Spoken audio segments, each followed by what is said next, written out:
gentlemen, Boswell Media Sports presents Friday Night Football. Boswell Media Sports presents Leake Academy Rebel Football. Now, here is the voice of the Rebels, Philip Palmertree. It's week 6 of Leake Academy football on Friday, September 22nd. It's always sunny in Madden after a win.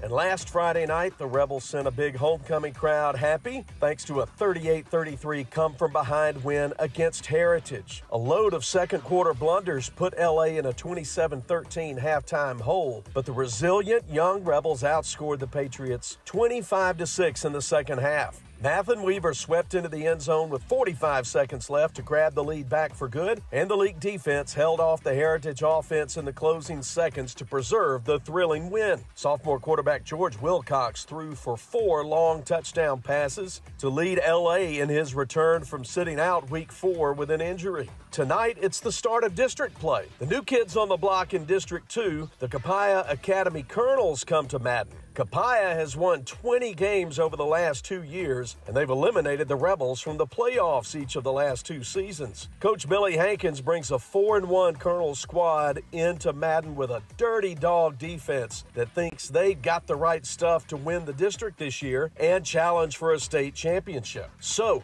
will the resilient 1-4 Leake Rebels keep hanging tough and continue making step-by-step progress against one of the best on the block? Hi, everyone. Welcome to the T&K Farms Woodmiser pregame. I'm Philip Palmertree. Billy Steen is our studio producer, and we thank you for listening. You can get tonight's game on Cruisin' 98, the Cruisin' 98 mobile app, and streaming live at Kicks96news.com. You can watch tonight's broadcast on the Edinburgh Drugs video stream. A link to that is available at Kicks96news.com. Click that link, and it takes you to the Boswell Media Sports YouTube channel. Tonight's broadcast is powered by Central Electric Power Association. There's a lot in store for you before 7 o'clock kickoff. I'll give you the Prince Oil starting lineups. Scott Engel will come in and help us check out the key matchups in tonight's game between Leake and Copiah. But first, we get to visit with the Rebels head coach, Brian Pickens. All that and more is straight ahead as the T&K Farms Woodmiser pregame continues from Boswell Media Sports. Before you begin those do-it-yourself projects outside your home or business, be sure you know where your underground utilities are located. Always call before you dig. One easy phone call to 811 can protect you from injury and expense. Plus, it's the law in Mississippi. Make the call and avoid serious or fatal injury. For more electrical safety tips, contact Central Electric Power Association, serving you since 1937, an equal opportunity provider and employer. Baptist League Rural Health Clinics have a variety of healthcare options with primary care, pediatrics, and women's health, providing care at 3 locations in Carthage, Walnut Grove, and Madden. Call 601-267-1470 today to schedule your appointment. Extended hours and Saturdays are available at our primary care clinic located in Carthage. Baptist League, making your health care our #1 priority. You can't get much for $5 these days, unless you go to Wendy's for a $5 Biggie Bag. Get your choice of double stack, junior bacon cheeseburger, or crispy chicken sandwich, plus 4-piece nugs, junior fry, and a small soft drink, all for just $5. You got that bag, you got that Biggie Bag, you got that bag. That was smooth, wasn't it? That's how you're gonna feel when you get that Biggie Bag at Wendy's. You got that bag, you got that bag. U.S. price and participation may vary. West Side Body Shop says, let's face it, stuff happens. And when it does, they can take care of damage as small as a chip in your windshield all the way up to full collision services. Insurance claims are always welcome too. Just be sure your first stop is West Side Body Shop in Philadelphia. They also specialize in truck accessories, including toolboxes, visors, Nerf bars, and wenches. They make your ride look cool. West Side Body Shop, just off Beacon Street on Waterview Lane, right behind the Huddle House in Philadelphia. What is the value of an independent insurance agent? We don't work for any one insurance company. Instead, we work for our clients. We sell insurance from multiple companies, and that means at South Group Cox Agency, you always have an expert on your side who can find you the best policy and rates for you and your family. Now is the time to come by and let us at South Group Cox give you a free quote. Open Monday through Friday, 8 a.m. to 5 p.m. South Group Cox Agency, 207 West Main Street in Carthage. Here we go. It's the start of the T&K Farms Woodmiser pregame, getting you ready for 7 o'clock kickoff between your Leake Academy Rebels and the Copiah Colonels. And Rebel head coach Brian Pickens joins us here. Coach, thanks for being with us. Thanks for having me. Well, Coach, we need to spend a few minutes revisiting a thrilling 38-33 win by the Rebels at home last Friday night against Heritage. And it was a game where we fell down 27-13 right before halftime. Had made a lot of mistakes, but it was a resilient effort that resulted in the win. It was. I was proud to see us overcome adversity. You hear that a lot from coaches, but there's a lot to that. Football, you talk about a lot of times intangibles and things that are going to happen to you, and I always say it's a great lesson for life. And sometimes in life things don't just go the way you planned it to, but you just have to battle through it. And I think this group has really done that this year. They come out every week, great attitudes, work extremely hard. And then, Friday night we get down. They go into halftime. We had a great halftime, discussion, talked about some adjustments we're going to make, things we're going to do. They went out there and executed perfectly. And like I said, overcame a 14-point deficit and were able to take the lead and then, fell back down and then came back in a fourth quarter drive. And so that's, like I said, it's stressful on the coach, but it's exciting for everybody else. But those fourth quarter drives are that's what kind of makes football. A lot of stories get told from those fourth quarter drives late in the quarter. But like I said, I thought we executed really well on that final drive, and so like I said, it was something that I was real proud of our kids for doing. I was proud of their effort. I'm proud of the fact that they're not scared to overcome adversity, and there's no letdown with this group, and as a coach, you can't ask for any more. When you got a group that's just going to continue to fight, they're fun to get out there and coach. And like I said, we saw a lot of good things. We had a interception for a touchdown by Charlie Brantley, which was huge, and that was big to me because it shows we are getting better on that side of football. And then, like I said, offensively, we put up some big numbers. 500 total yards offense is really, that's an impressive night for anybody. And George had over 300 yards passing, which sophomore quarterback in high school, that's huge. And I think we'll see a lot more performances like that from him. He really came out and stepped up the other night and like I said, made some big throws and did a great job for us. Our receiving core, I think I talked about it on the coaches show.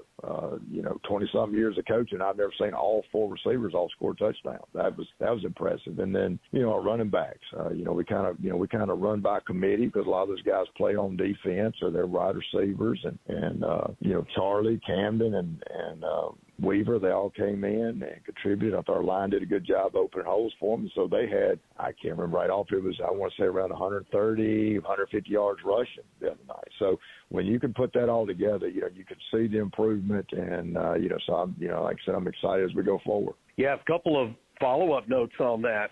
Sophomore quarterback George Wilcox was named one of the top performers of the week in the state of Mississippi by Mississippi Gridiron this week, and that's always exciting to see Rebel players honored and in the spotlight for that. But I want you to go back to two of those touchdown catches. Thinking in particular the plays that were made, long touchdown passes on short routes, one to Matthew Nowell, one to Jack Harkins. Talk about what it takes for a receiver to turn that little quick hit short route into a big play. Well, when you're throwing short, number one thing is you catch the ball. Those are what you call just possession catches. You're trying to get 5-6 yards out of the route. What we call your stick movers. It just keeps your first downs going.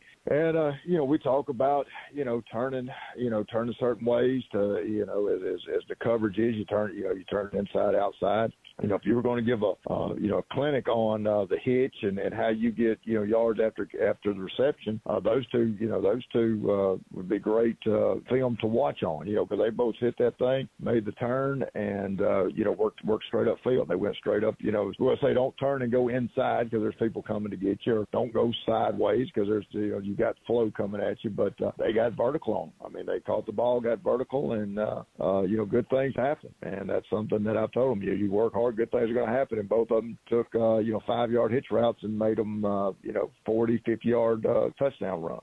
Well, I know that's encouraging for the whole team and gratifying to you and the coaching staff, because the first couple of games of the year we were having trouble making big plays, but we've obviously showing signs the last couple of weeks of having some pop both in the for explosive plays in the run game and in the pass games. Yeah.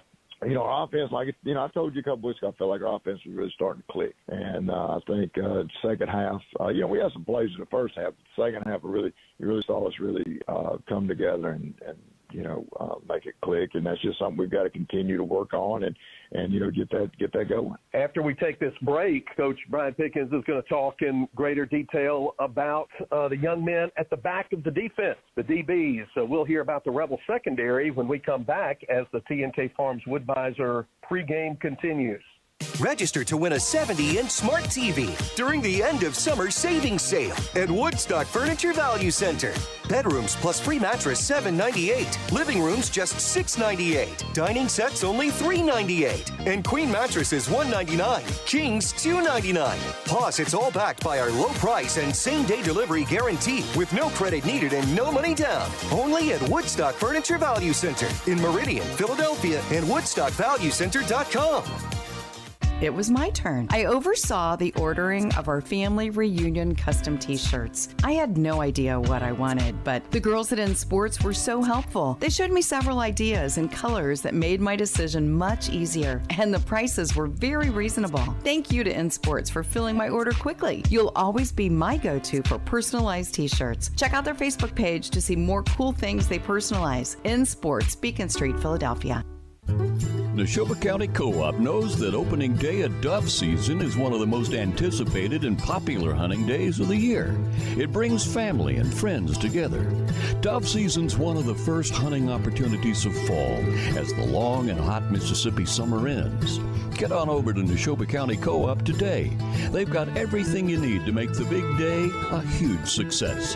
Neshoba County Co-op, 338 Main Street, Philadelphia. At Pelahatchie. T&K Farms Woodmiser is Mississippi's Woodmiser sawmill equipment dealership. T&K Farms Woodmiser sells the complete Woodmiser equipment line from small personal sawmills to the industrial equipment lineup. T&K Farms stocks parts and has experienced factory-trained service technicians with both in-shop and mobile service available. See T&K Farms Woodmiser to start your sawmill business today. Credit cards are accepted for all services. Like them on Facebook. T&K Farms Woodmiser, just off Highway 25 at 1128 Liberty Road, Louisville, 662-803-4332.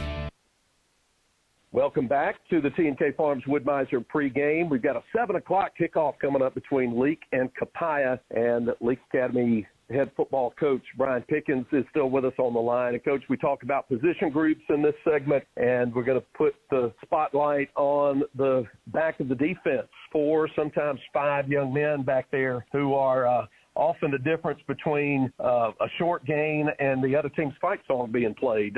Talk about their role on this team and their development. Those guys, we tell them all the time, you guys are the most important on the field.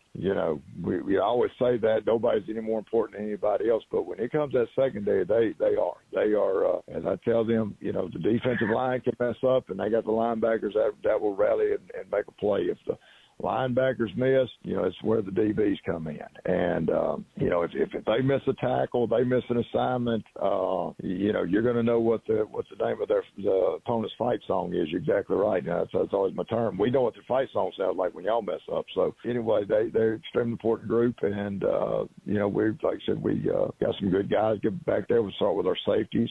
Matthew Niles been back there. Matthew's a kid that's great to have back there. Matthew has a great eye for breaking on the ball. He's had a couple of interceptions. I'm horrible on stats. He might have had more, but I know he's had a couple of interceptions this year, and and that's just like I said, he has a great eye for breaking up on the football. He's a guy who is not scared to make a tackle for us.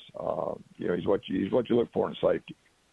Charlie Brantley, actually, we moved him to safety. Now, Charlie's our guy that can run. Charlie's the guy that you want back there because if they get past everybody, Charlie's the guy that would usually run them out of bounds. A great example of that was Heritage Friday night. They had a big pass play down the field, and I thought the guy was seeing him walk in the end zone, and Charlie pushes him out of bounds on about the 4-yard line. And that's what we talk about. Tackle them and make them snap the ball again. That's the important part of the secondary. You make them snap that ball again and make them execute. That's what it's our philosophy on defense. Make them execute over and over and over again. And so, a guy like that, like I said, he's got great footwork, great speed, and he's somebody. Don't be surprised if you'll see him at corner sometimes. You'll see him back at safety. We kind of just utilize him. He's a great guy as far as pass coverage goes. And then our two corners, we've got Joshua Gray over there at one corner. Joshua's doing a great job. He's a 10th grader. He's going to be a good one for him. And, does a good job. We've got Braden Hall on the other side. Braden has, he's been working in there. Braden's actually kind of, with the backfield earlier this season, we moved him over to cornerback later on. And, he's a guy that's got good foot speed, can stay with somebody. We've got, Matheson Weaver has gone back there and rotated some.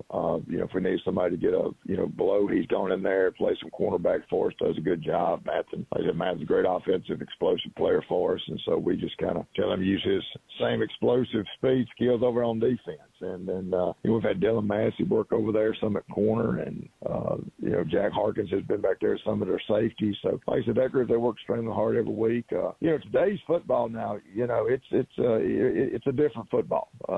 I remember, I always say this, I remember when I played, we would do a rotation coverage, and so a lot of times we'd ask Coach, well, what if they throw it over there? And he said, well, I tell you what, if he rolls out over here and has arm throw it over there, we're just going to say good job.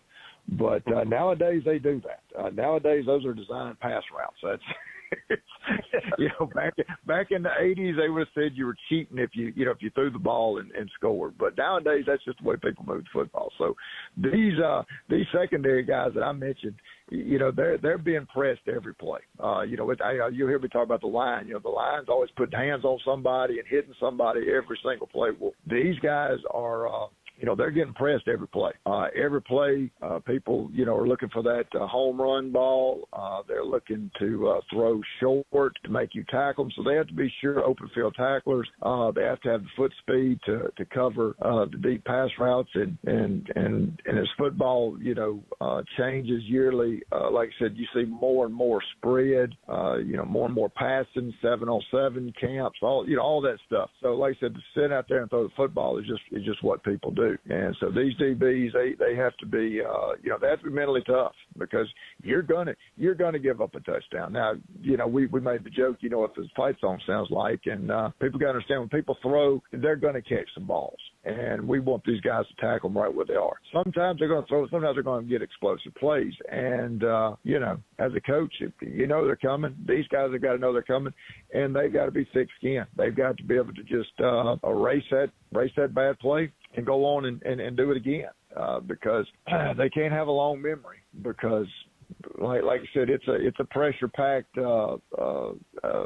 position. I've always talked about I'll kind of go back to my sons. You talk about them being offensive linemen. Well, I had one of my sons was a safety for us, and I think there's just as much pressure back there because those guys get to run it in out there deep, and they got to either intercept or knock it down, or they're going to score or get a pass interference. So something you always hear the saying when you throw the ball, 3 things are going to happen to them are bad. Well, when you're covering the ball, 4 things are going to happen, and 2 of them can be bad. So you take the good with the bad back there. So like I said, it's a pressure packed position, but like I said, we got good guys back there. Like I said, they are mentally tough, and they come to practice every day, work hard. Scout team loves it when they burn them, and I think that makes them mentally tough, and then they get excited when they pick the ball off or knock it down. So like I said, there's a lot of pressure going on back there, and I think we do a good job of treating that competition during practice. But like I said, those guys back there, they do a great job for us, and they're like I said, they're a special group back there.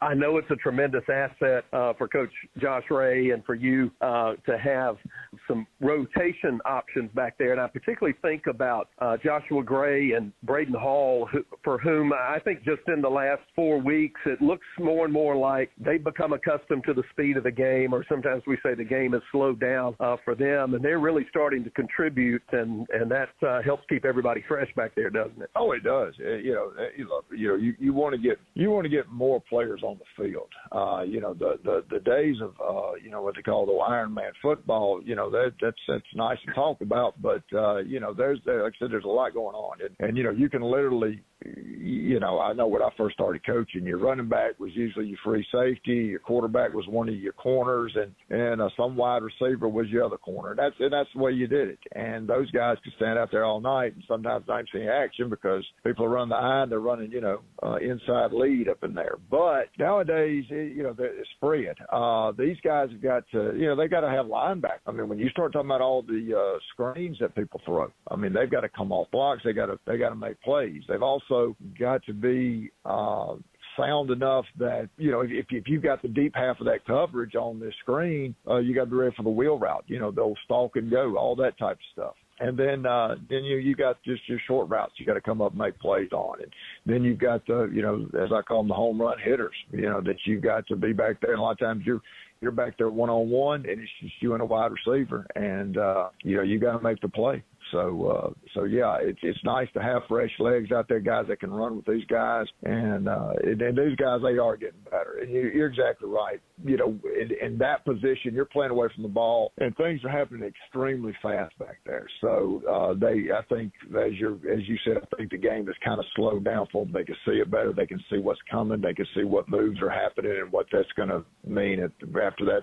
If somebody does this, what's going to happen after that? Up next, Coach Brian Pickens and I will look ahead to the upcoming kickoff between Leake and Copiah. So stay with us as the T&K Farms Wood-Mizer pregame continues. I sure do like my new hunting rifle. I bought it over at Ozark Ag. When I went in, they had such a great selection. Took me a while to make up my mind. I have it sighted in now, and I'm ready for the big bucks. Tomorrow I'm going back over to Ozark Ag and stock up on ammo. While I'm there, I just might check out those deer stands. Hey, honey, I know you're listening. Make sure you shop for me at Ozark Ag. They're on Highway 16 West in Carthage. Moore's Pharmacy in Carthage, Sebastopol, and Walnut Grove appreciate you, their customers. We have a beautiful selection of gifts with free gift wrapping. We are one of the only pharmacies around to offer compounding and women's hormone replacement therapy. Moore's Pharmacy accepts all insurance, including Medicaid. Our 2-lane drive-through and prescription synchronization will make your visit very convenient. Come see us. We have the shortest wait time in town and a professional staff to assist you. Moore's Pharmacy, Highway 16, Carthage. T&K Farms Wood-Mizer is Mississippi's Wood-Mizer sawmill equipment dealership. T&K Farms Wood-Mizer sells the complete Wood-Mizer equipment line from small personal sawmills to the industrial equipment lineup. T&K Farms stocks parts and has experienced factory-trained service technicians with both in-shop and mobile service available. See T&K Farms Wood-Mizer to start your sawmill business today. Credit cards are accepted for all services. Like them on Facebook. T&K Farms Wood-Mizer, just off Highway 25 at 1128 Liberty Road, Louisville, 662-803-4332. We were celebrating a birthday, so we took the family out to dinner at a steakhouse. You may have known it as Lee's, but now it's a new building with a new name. The same great chef and owner, Artie Reed, and Hometown Prime. My beef filet was cooked perfectly, and we can't wait to go back. Steak, seafood, the best sweet tea, and of course, homemade desserts. Delicious. For daily specials and hours, Google Hometown Prime and like them on Facebook. Hometown Prime is ready for you. Highway 21, Sebastopol. Final segment of tonight's T&K Farms Wood-Mizer pregame and our conversation every week with Rebel head coach Brian Fickens. Coach, we've got the Copiah Colonels in town tonight. We've seen them the last couple of years. Unfortunately, they've been on the now here they are moved into the district with us. And Coach Billy Hankins, as you would expect, has a solid ball club that knows how to play defense. Defense is definitely strength. Now, look, I'm going to say, I know in the coach show we talk about their defense. Offensive, now they've got some guys that can really, really make some plays, but defensively, that is their strength. They three-man front, and those three guys do a great job of controlling the run just on their own. They got number 55, plays defensive end, big, strong kid. He can control his side of the line very easy. Got another, the other defensive end. He's more of a quick guy. They utilize a lot of slanting, a lot of inside techniques. That does put a little pressure on your offensive line. Their linebacker core does a great job. From the outside guys that are out there covering the flat routes to they fly in there and be on there on the run. They move very well. They're their two best players are number 7 and 28. Now these are two inside linebackers, and they get to the ball extremely well. They react to flow. Like I said, they're where they're supposed to be when they're supposed to be there, and that's something that we've had to show our linemen. We do a lot of pulling and trapping and things like that, and we have to account for these guys coming through backside gaps, coming right off the edge there, and so that's something we've had to really talk about, because those guys, like I said, they do a good job. They're fast and they're big and they're strong. They're what you want at your linebacker spot. So they're going to be something we're going to have to contend with, and we're going to have to control those guys. Secondary, very fundamentally sound secondary. They got probably their best secondary guy, probably number 6. He's one of their safeties. Fast kid. He actually plays on offense. We're talking about offense, but like I said, their secondary very fundamentally sound. They get to their pass zones, drop well, and they'll break on balls on you. So if you ask me what the game plan was, I would tell you, we're going to take what they give, and that's kind of what we have to do. We're going to take what they give us, move the chains, and be patient with it, and try to just use that patience, and then something big. We usually open up after that. Offensively, they're very multiple on offense. We've seen them in several different formations. Most of it's 10 personnel formation, no tight end, one back, but they will bring in 2 wing backs in there. They will bring in some tight ends into the game. They have the ability to go downfield and press you. They're really a run team, though. They run well. They've got some running backs that can make some big plays back there. They got a good sized offensive line, and then out wide they got number 6, number 12, another one. But number 6 that's their dangerous guy now. Number 6 is a guy that you get in there, you start the run game, you get to going, and then number 6 can make some plays over you, over the top. And then number 6 is we've seen him. I know against Bio, they threw him a quick screen. He made about 3 guys miss, and he was gone. So, like I said, he's a very deadly player out there. Quarterback does a good job of throwing the football. Like I said, they're a very sound football team all the way around, and so it's going to be a hard fought match tonight. Coach, no doubt you and the staff will have the Rebels ready and in front of a big and enthusiastic crowd, and we wish you and the LA Rebels a lot of success tonight against a tough opponent in Copiah. Well, thank you. Coach Brian Pickens, good to join us every week prior to kickoff. Talk about tonight's matchup. We'll step aside and pay a few bills, and when we come back, I'll give you the Prince Oil starting lineups, and Scott Engel will give us his thoughts on tonight's game. And then before you know it, it's time for kickoff between Leake and Copiah. So stay with us as Leake Academy football continues from Boswell Media Sports. Before you begin those do-it-yourself projects outside your home or business, be sure you know where your underground utilities are located. Always call before you dig. One easy phone call to 811 can protect you from injury and expense. Plus, it's the law in Mississippi. Make the call and avoid serious or fatal injury. For more electrical safety tips, contact Central Electric Power Association, serving you since 1937, an equal opportunity provider and employer. At Wendy's, you don't need a psychic to tell you your hamburger's gonna taste great. Excuse me? Because every square hamburger is a sign you're getting the best. Did someone say sign? 4 corners of hot and juicy fresh beef that make deliciousness its destiny every time. Hold on. I'm getting fresh beef. When you want the best hamburger, square's the beef. Choose wisely. Choose Wendy's, Dave Single. I am a psychic, after all. Fresh beef available in the contiguous U.S., Alaska, and Canada. What is the value of an independent insurance agent? We don't work for any one insurance company. Instead, we work for our clients. We sell insurance from multiple companies, and that means at South Group Cox Agency, you always have an expert on your side who can find you the best policy and rates for you and your family. Now is the time to come by and let us at South Group Cox give you a free quote. Open Monday through Friday, 8 a.m. to 5 p.m. South Group Cox Agency, 207 West Main Street in Carthage. Carthage Veterinary Clinic, how may we help you? Hey, I have a new puppy and I need to bring her in for vaccinations. Oh, what's her name? Ellie. We're so glad you called for an appointment and look forward to meeting you and Ellie. This is Dr. Brooke Bobo, and we at Carthage Veterinary Clinic are glad to schedule you an appointment for you and your pet. That way we can give you the time that you deserve. Carthage Veterinary Clinic, Highway 16 West in Carthage. Find all our contact info on Facebook or Google. Now, Bob, when we started the Bring Your Kid to Work Day, this wasn't exactly what we had in mind. I'm sorry, but they're my babies. We're about to go grab lunch and then head to the farm. Well, where are you headed? Rosebud General Store out there in Rosebud on Highway 487 East. Nothing but the best for my babies. They got everything you need for your farming family. Well, your calf sure is sweet. Does she have a name? That there's the Cow Patty. Whoa, let me get this straight. You named her Cow Patty? No, sir. It's what you stepped in. Ew. Rosebud General Store, Highway 487 East. Boswell Media Sports.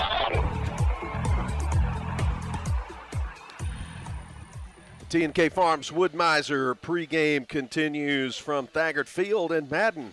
Leake and Copiah be kicking off in about 15 minutes, a little less than that.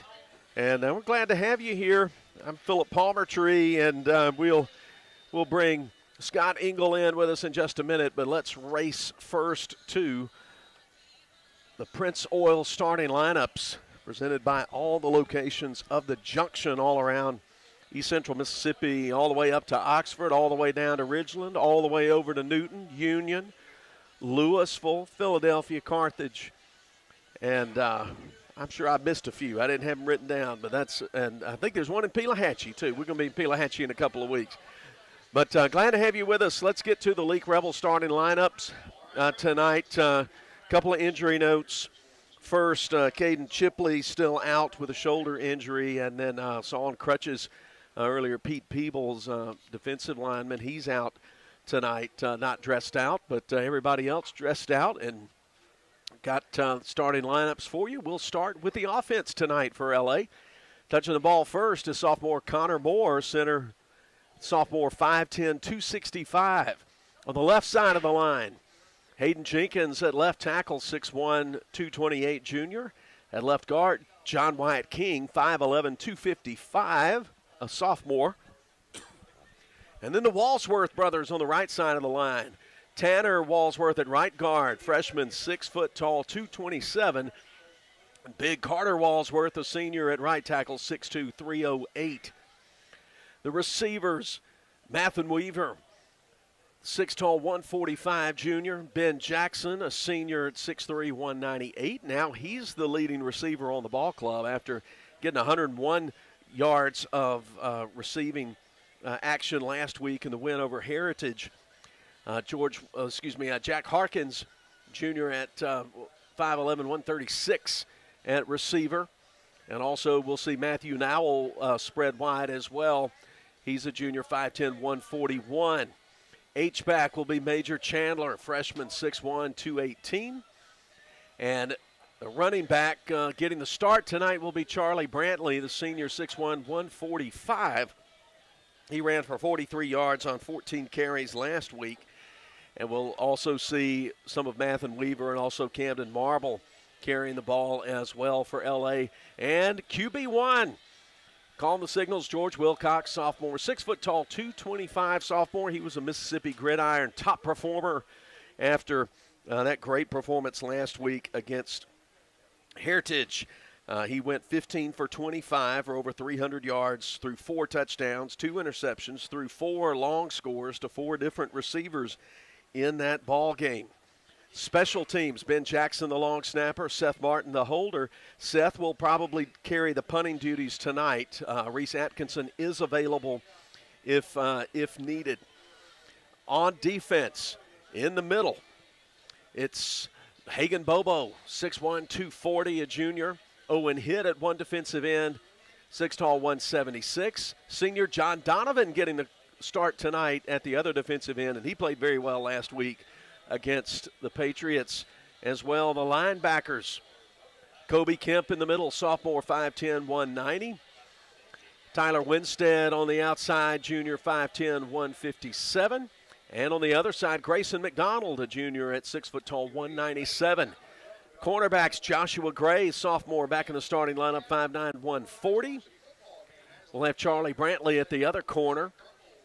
And then the safeties, Camden Marble at strong safety, senior, 5'10", 152. He just plays taller than 5'10". That's why I said 6 foot tall. And then at free safety, Matthew Nowell, we mentioned. So those are the Prince Oil starting lineups for tonight's game. Let's bring in Scott Engel. He occupies the Gilbert Barham color commentary chair, and that presented by Rosebud General Store. The Rebels have their captains out, and just a single captain out for Copiah. Charlie Brantley, Camden Marble, Carter Walsworth, and John Donovan are the 4 captains representing L.A. tonight. But let's bring Scott in and talk about this matchup tonight. First district game, team that's just moved up from the South Mississippi District, District 3, and our district, District 2. And boy, it's a tough ball club Copiah's got. Well, they got quite the reputation with several wins in the past. Got a few rings on their fingers, it looks like. But I'm looking for, every week Leake Academy's improved in one category or another. I don't think they've reverted back. One gets injured, another one comes back. We got a starting quarterback back. So they played the most consistent football they did last week. If we can take those things and go a step forward today, I think we're going to give them all the competition that they want. And quickly, I'll tell you about the coin toss. The Colonels won the toss, declined to they were deferred, I should say. That's the right word. Deferred to the second half, so L.A. should get the ball first up at the north end of the stadium. But let's return to talking about this matchup. The thing that stands out to you about watching Copiah on defense and on film and looking at the stat sheet is they are tough to move the ball against. They've got a veteran defense, just a dirty dog kind of defense. They gave up 42 points, or 35, I think it was, in week 1 to Jackson Prep. In the 4 games they've played since, Scott, they have given up a combined total of 11 points. Well, the fireworks brings the people into the stadium, the air raid and all the passing and everything. Defense wins championships. So they've certainly got their work cut out for them. Looks like Leake's taking the field. Leake's taking the field.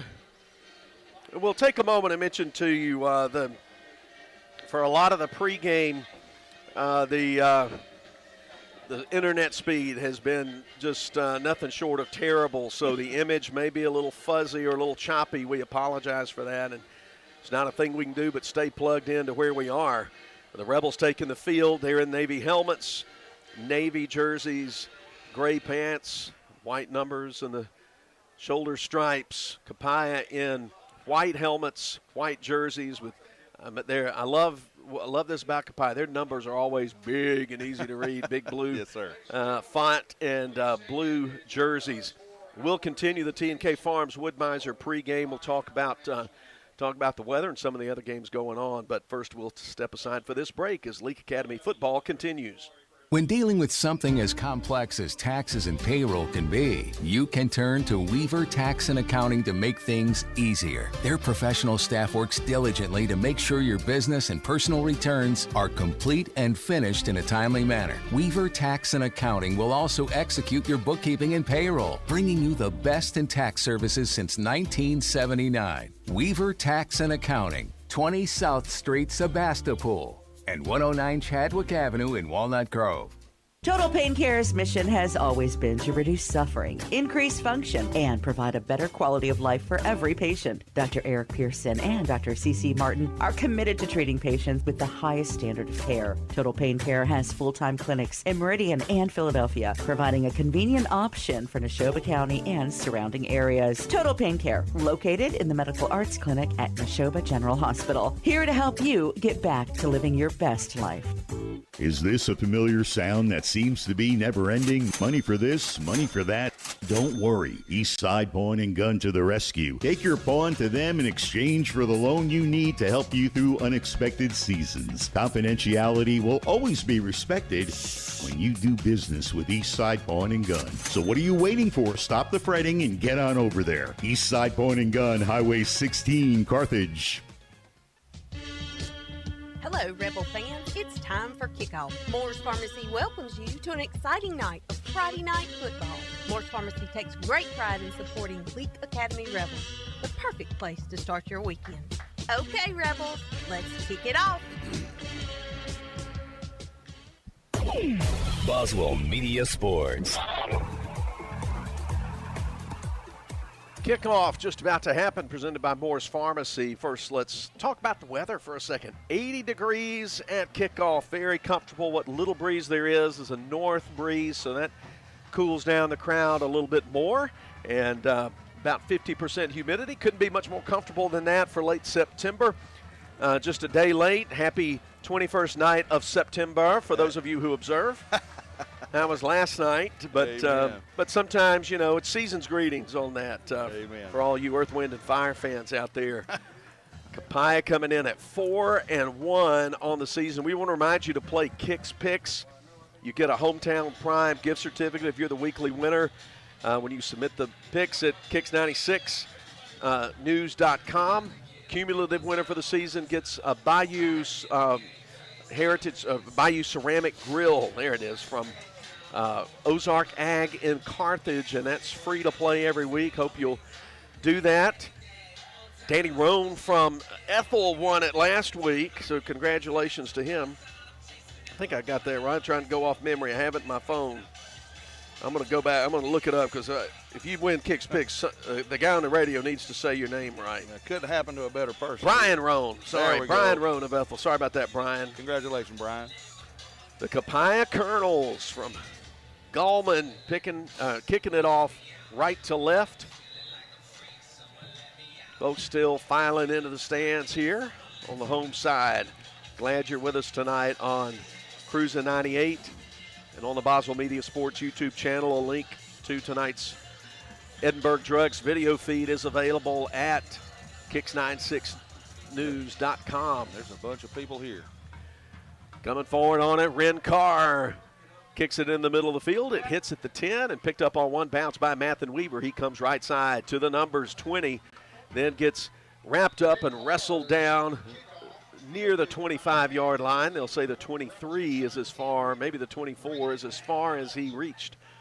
So the Rebels will get tested early against this stout Copiah Colonel defense that has given up just about a little more than 10 points a game. And that's factoring in a blowout loss to 6A Jackson Prep in week 1. So they are really good. A three-man front. 3 linebackers, 5 defensive backs. Charlie Brantley at the left hip of QB1, George Wilcox. 4 wide receivers. Swinging out quickly to Mathen Weaver, but it was about 3 feet over his head. A little bit of an adrenaline throw to start things off. Yep, they got some good size up on the line that we're facing tonight, but that'd have been a complete pass. Would have got 5-6 yards out of that. Names to listen for tonight for the Colonels: Jamarius Grayer at DB and Jamarius Segrist at linebacker. Rebel fans may be familiar with those names. They have done some, put the Rebels in a world of hurt each of the last 2 years in the playoffs. 2nd and 10 from the 23. Wilcox, little play fake, throw, outside slant, in and out of the hands of Matthew Nowell, incomplete along the 35. Pass was right on target. Excellent read. Had the inside leverage on that defensive back, and if we could hold that in. So now the situation you don't like to be in. 3rd and 10. 2 wide out, split left and 2 to the right. Pistol set here. Wilcox fakes. Now sees some daylight, goes 25-30, and then gets brought down at the 31 in a cloud of dust. He's going to be short of the first down by about 2 yards. Gains 8 on the scramble and run. So it's 4th down. Here comes the punt unit. Seth Martin will kick it away. 3 and out for the Rebels. Yeah, and that's better. Everybody was covered. When he ran out of coverage, he just tucked it and ran. Just almost made a first down out of it. Jamarius Grayer stands near his 30-yard line waiting on the Seth Martin kick. Everybody else standing up at the line. They'll set up for the return. A tumbling kick, angles along the right hash. Grayer will get away from it, and the Rebels get a nice bounce and roll inside the 35 to the 33. So the Copiah Colonels take over. The one thing about Copiah is they have struggled to score points. They've been a team that clamps down on the other team's defense and does enough what they need to score. Austin Banks II, freshman quarterback. K.J. Brown, the running back. And the dangerous Jamarius Grayer split out alone to the short side of the field to the left. The offense looks into the line of scrimmage, and there are 3 wide outs split to the wide side to the right. So Banks from the pistol wants to get rid of it quickly, does to a slot man at the 40, and the Rebels gang tackle him right there. Will Drew making the catch, a pickup of 7 on first down, but Braden Hall, along with Owen Hitt and Cade Marble, combined to make the stop. 2nd down and about 2, short 3, short 3, long 2. Is that a 9th grade quarterback? Yes, freshman quarterback. Wow. So Banks, not a really tall youngster either. From the pistol set. And then there's a collision in the backfield. Running back ran right into his quarterback, and he was throwing out in the little hitch pattern right side, went off the hands of Grayer, incomplete. So 3rd down. Just as we were talking about maybe a mistake, a freshman, I'm not saying that was Banks' fault, but may have been the running back's fault. As it is, 3rd down, 3-man front for L.A. Hand off, breaking through, pushing forward, but maybe a little bit short is K.J. Brown, the running back. He was hitting the backfield, slipped off a tackle, and they're getting very close, but they're going to say he got the 3 yards he needed, and that will move the chains for Copiah. Barely got that play. Excellent play by Bobo and them up in the middle. A lot of blue shirts making the tackle on Brown, but 1st and 10 from the 44. Another 4 wide out set. Going to swing it out left side. Brown can't handle it. That's a lateral. Excuse me. Yeah. Well, the officials can't hear any of us. I was the only person in the booth not saying it. I spent last night on the sideline. Close to be, yeah. I'll try to tone it down. But, yeah, that was close to being a lateral. Ruled incomplete. It went about 3 times off Brown's hands before it hit the ground. 2nd and 10. 3 wide outs left, 1 to the right. Waiting for the snap. Banks to throw, finds an open receiver, middle of the field, 40, and driven down hard. Jack Harkins made the tackle, but not before Darian Moore gets to the Rebel 39.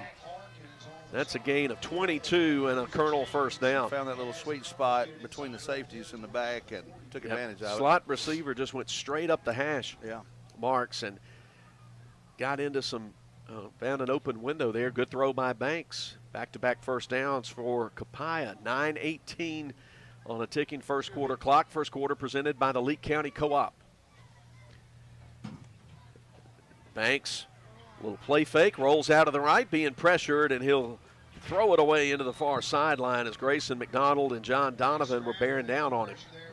Yeah, Pursuit made that happen. He had a couple of receivers that had a glimmer of hope, but hard to throw when you're running. So once again, 2nd and 10. But it hasn't stopped the Colonels from getting 2 first downs out of 2nd and 10.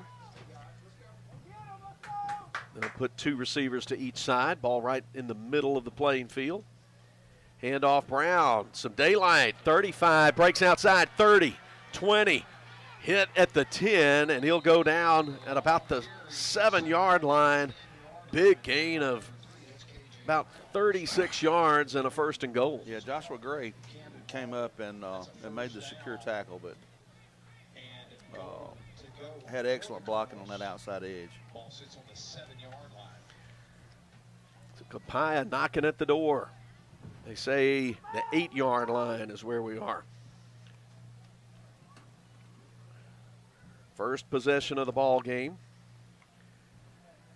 Handoff Brown. Same play, but he stumbles forward to about the 5 and goes down there, gets 3. Hagan Bobo and Gage Bennett were down there to help bring him down. Yeah, Owen Hitt took that guard over him, or that tackle over him straight back, which caused a little.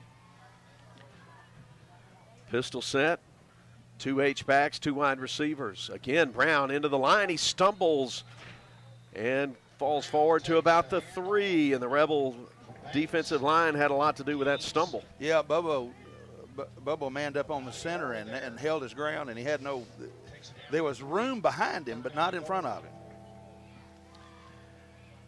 3rd and goal. Ball sits at the 3 from the left hash. 3rd and goal. Again, Brown, and he picks his way into the end zone. Touchdown for Copiah with 7:41 to go. Rebels clogged things up in the middle, but he did a good job of finding the open spot. Took a breath, took a couple of call them chatter steps, and then it opened up to the left. But Matthew Hagan, he's done not Matthew. Hagan Bobo. Hagan Bobo has done an excellent job all year, guard to guard. No one's got much traction in there. Austin Baker is ready to kick the point after. Snap is back, hold is down, kick is away, and it's good with 7:40 to go first quarter. Copiah 7, Leake nothing. Back in 60 as Leake Academy football continues. If spending days looking for top dollar for your timber has left you feeling like you're barking up the wrong tree, then I would listen closely. Welch Forest Products in Union does it better than anyone and with the least possible damage to your property. Whether it's management, forestry care, pine plantation, thinning, or site prep, the last number you'll dial is 601-774-8200. They buy land with or without timber too. Call Bo Welch now at Welch Forest Products today. 601-774-8200. I sure do like my new hunting rifle. I bought it over at Ozark Ag. When I went in, they had such a great selection. Took me a while to make up my mind. I have it sighted in now, and I'm ready for the big bucks. Tomorrow I'm going back over to Ozark Ag and stock up on ammo. While I'm there, I just might check out those deer stands. Hey, honey, I know you're listening. Make sure you shop for me at Ozark Ag. They're on Highway 16 West, Carthage. Boswell. The Morris Pharmacy kickoff taken by Mathen Weaver to the 27-yard line. And the Leake Rebels will start their second possession there. Copiah getting on the board first, a 67-yard drive. They had a big run from K.J. Brown. He carried the ball the last 4 times, 4 plays of that drive, and scored on 3rd down from the 3, 7-0. That's a performance therapy reset. Mathen Weaver is the running back Now Jack Harkins coming off the sideline. Rebels have plenty of time on the play clock. This time they'll put an H-back in the game, hand it to Weaver, and he gets to the 25, and that is it. So he loses 2 on the play. Looks like the tight end lost his footing. Certainly a lot more sand and dust getting kicked up tonight, as dry as it's been. Well, the last time it rained, I was skinny and had dark hair. So. Weather and field conditions, by the way, are presented by Westside Body Shop. Play fake throw to Harkins over the middle, complete for the first down as he's put down hard at the 40-yard line. But that's a 15-yard gain for Leake, and that's a Central Mississippi Animal Clinic first down. Good throw to the slot receiver, right on the money. Rebels set up quickly at the line of scrimmage with an H-back set to the right, 3 wide receivers. Hand off to Weaver, and he is wrapped up, spun down. Justin Parrott just blew his would-be blocker up and got in the backfield, spun him down for a 2-yard loss. Sure did. Charlie Brantley checks into the game for Leake. They're going to move Weaver out into the slot left side along with Jack Harkins. Matthew Nowell wide to the left. Ben Jackson, lone receiver to the right. Play fake. They swing it out quickly behind the line of scrimmage to Weaver. He's got the 45, and then a flag comes in as he goes into the Copiah sideline up about the 48, 49-yard line. I did not see what happened. I did not either.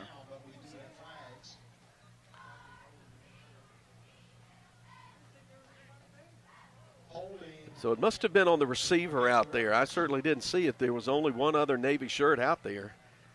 And that may have been Matthew Nowell. That backs things up to the 36.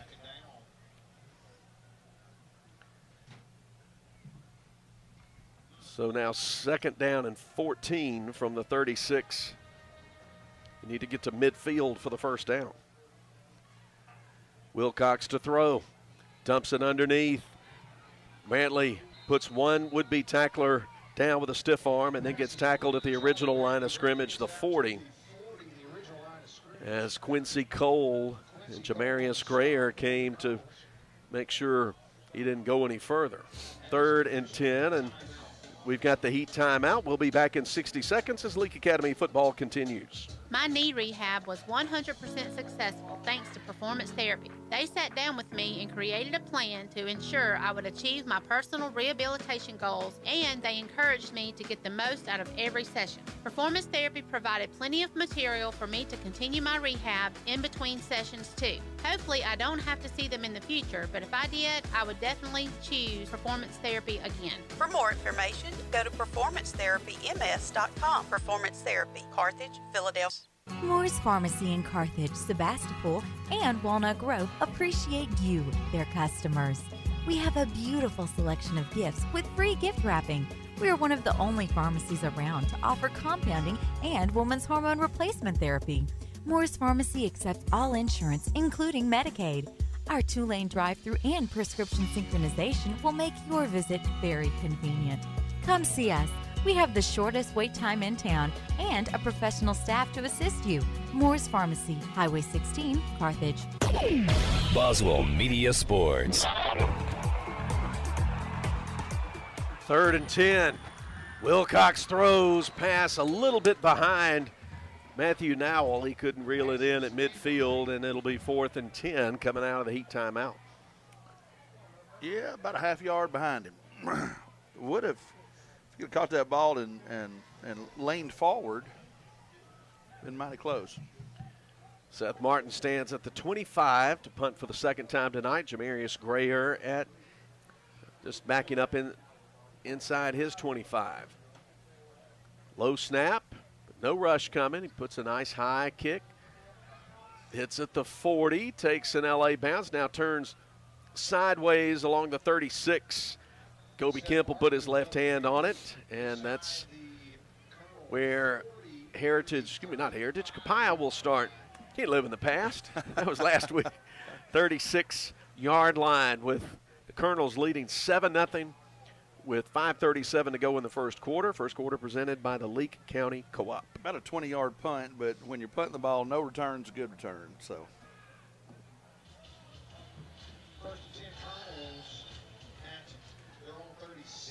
Copiah moved the ball well between the arm of Austin Banks and the legs of K.J. Brown. Again, they'll line up in a pistol set and put two H-backs over on the right side and a wide out to each side. They'll run behind the beef there and push it forward to the 39, and the Rebels won't let the pile move any further. Whole bunch of Leake defenders in there. Tyler Winstead, Cody Kemp, Hagan Bobo, Owen Hitt, to name a few. Gain of 3. They're trying to make it look like a RPO, but I don't think there's a P option on this. Rebels have 4 down linemen. Throw ball's tipped to the line of scrimmage. Diving after it at the 47 was Matthew Nowell, but it couldn't get there. Good job. I think that may have been John Donovan getting his hands up there. Donovan or Grayson? Donovan gets credit for the pass breakup. And we know who he is. That's right, this week. Ain't no doubt who he is this week. We missed the opportunity to call his name out 10, 15 times last week until the fourth quarter, so he's making up for it. Big play. 3rd and 7. Colonels look into the far sideline. 5:01 on the clock, first quarter. 4-man front. Nice protection, long pass coming up, and it's tipped away by Matthew Nowell as it was coming down into the midst of Grayer at the 25-yard line. Great pass breakup from Nowell. When he saw the receiver turn around, he turned his head. It was not going to be interference. They both went for the ball. He went up, got the ball at the highest point. I mean, that's some good textbook right there. Textbook. Good job, Matthew Nowell. Nathan Weaver and Charlie Brantley will back up to about the 30. They wait on the punt from Ren Carr.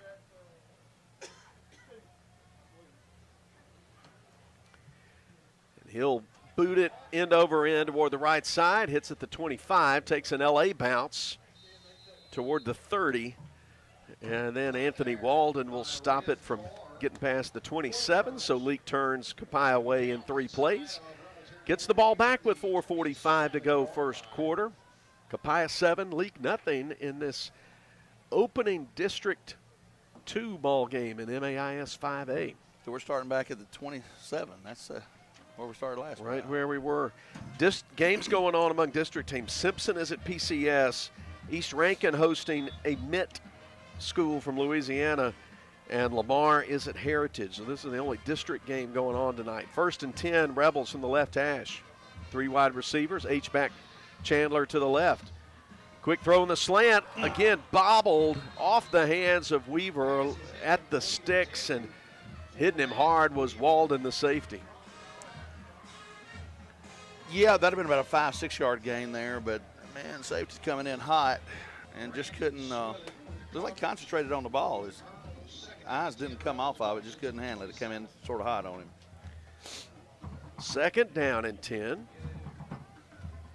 Wilcox moves Charlie Brantley behind him in a pistol set with 2 wide receivers each side. Now some motion orbiting around the back with Weaver. They fake it to him. Throw it underneath Charlie Brantley, and he lets it go through his hands. He turned his head upfield before he had gathered it in. Good. Rebels have not had the stickum on their gloves tonight. No, 3 of 8 so far, and about 4 of them have been just drop balls. You got to be a certain age to know what stickum is, don't you?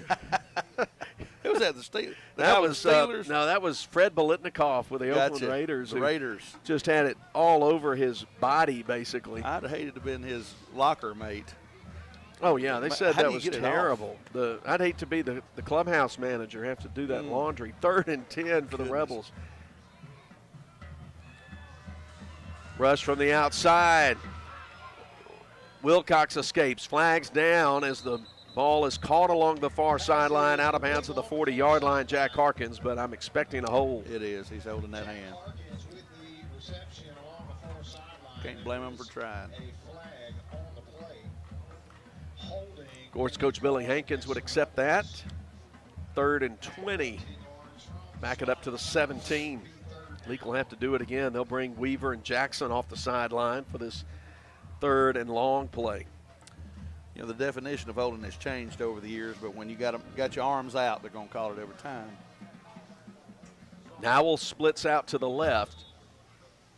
Harkins, Jackson, and Weaver to the right.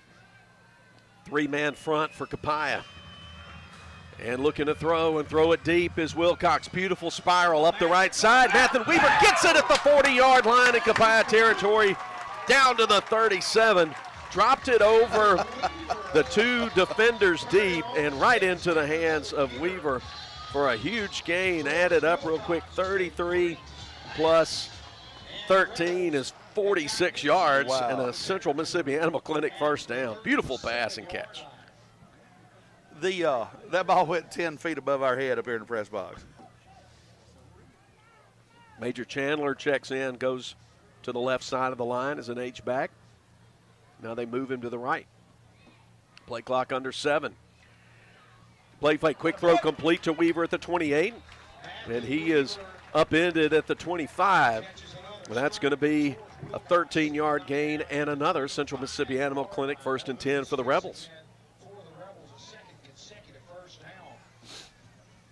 Well, they're getting the ball out of the hands of the quarterback quickly, Scott. Yes.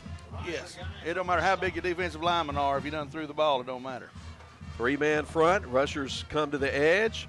Weaver in motion right to left. They'll swing it out to him. Left side, he's got it this time at the 25, and he is hit and pushed sideways out of bounds by Riser Gwines.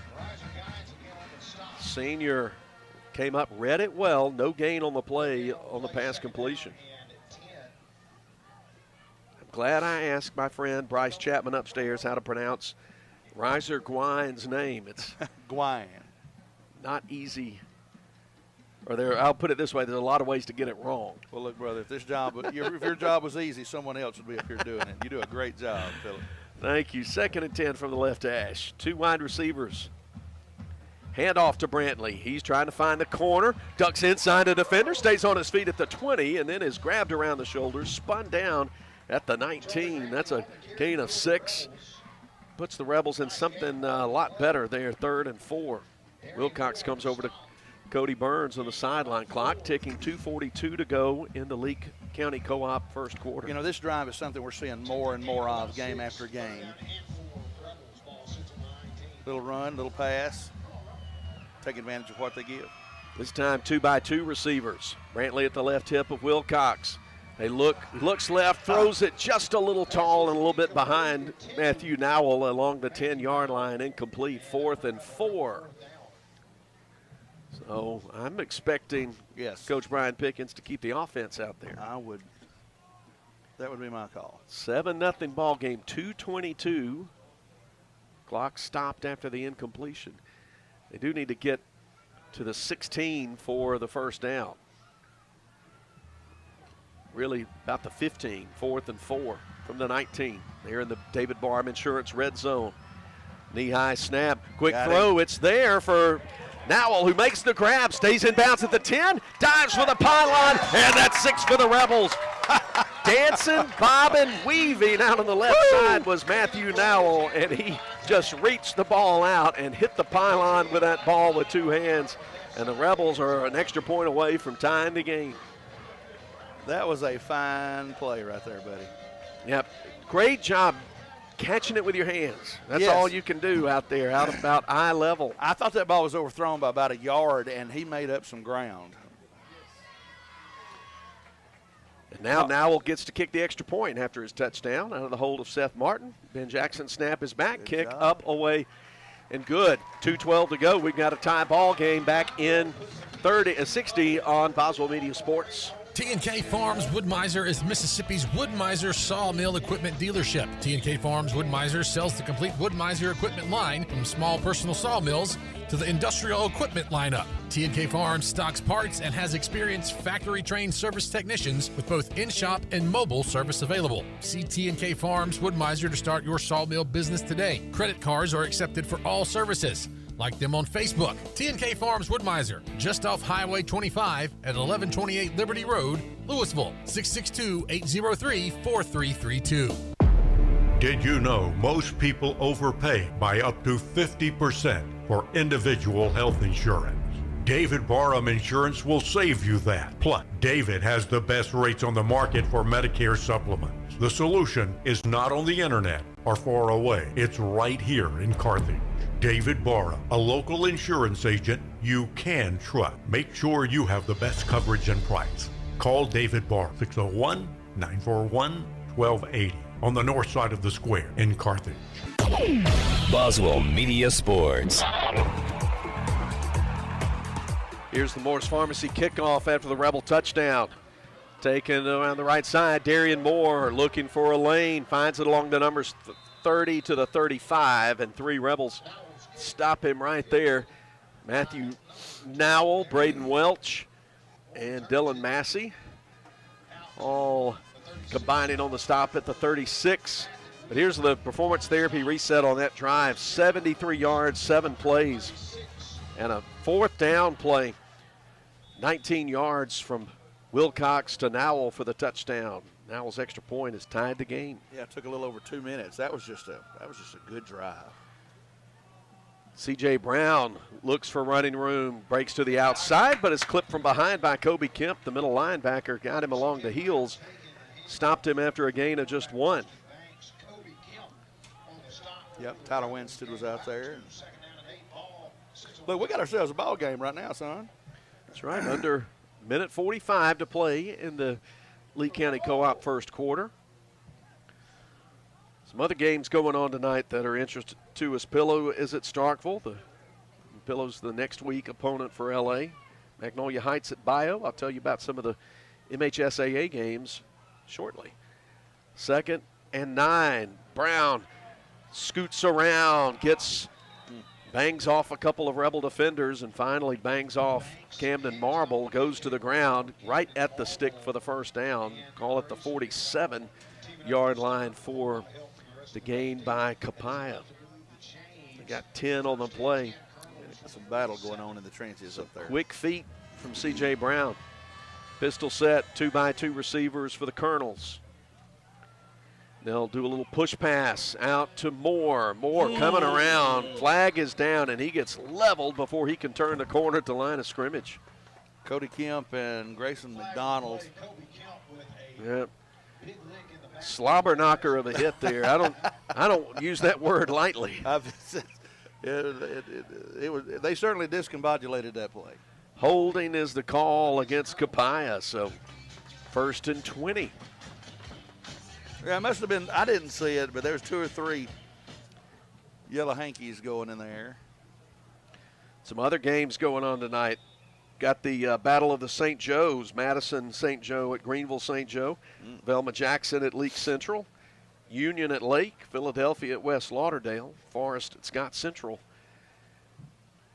1st and 20 for the Colonels. 2 receivers to each side. Banks brings a man in motion, and then there's a twitch from the slot receiver on the left side that gets called. So back it up 5 more as they do that. Here are the rest of the games that are of interest tonight. Newton County at Kosciuszko. Canton at Neshoba Central. Neshoba Central still looking for that first win. I got to speak to the Neshoba Central team today, and they're hoping to put their game together against Canton for homecoming. We've got the Little Egg Bowl going on. Oxford at Starkville. Then Leake County at Sebastopol, and Louisville, fresh off a win over Starkville, playing at Noxubee County tonight. Little delay give to Brown. He breaks through one tackle. Donovan gets to the 40, spinning, then gets stood up by Jack Harkins. A whole bunch of Rebels join in. Whistle blows at the 43.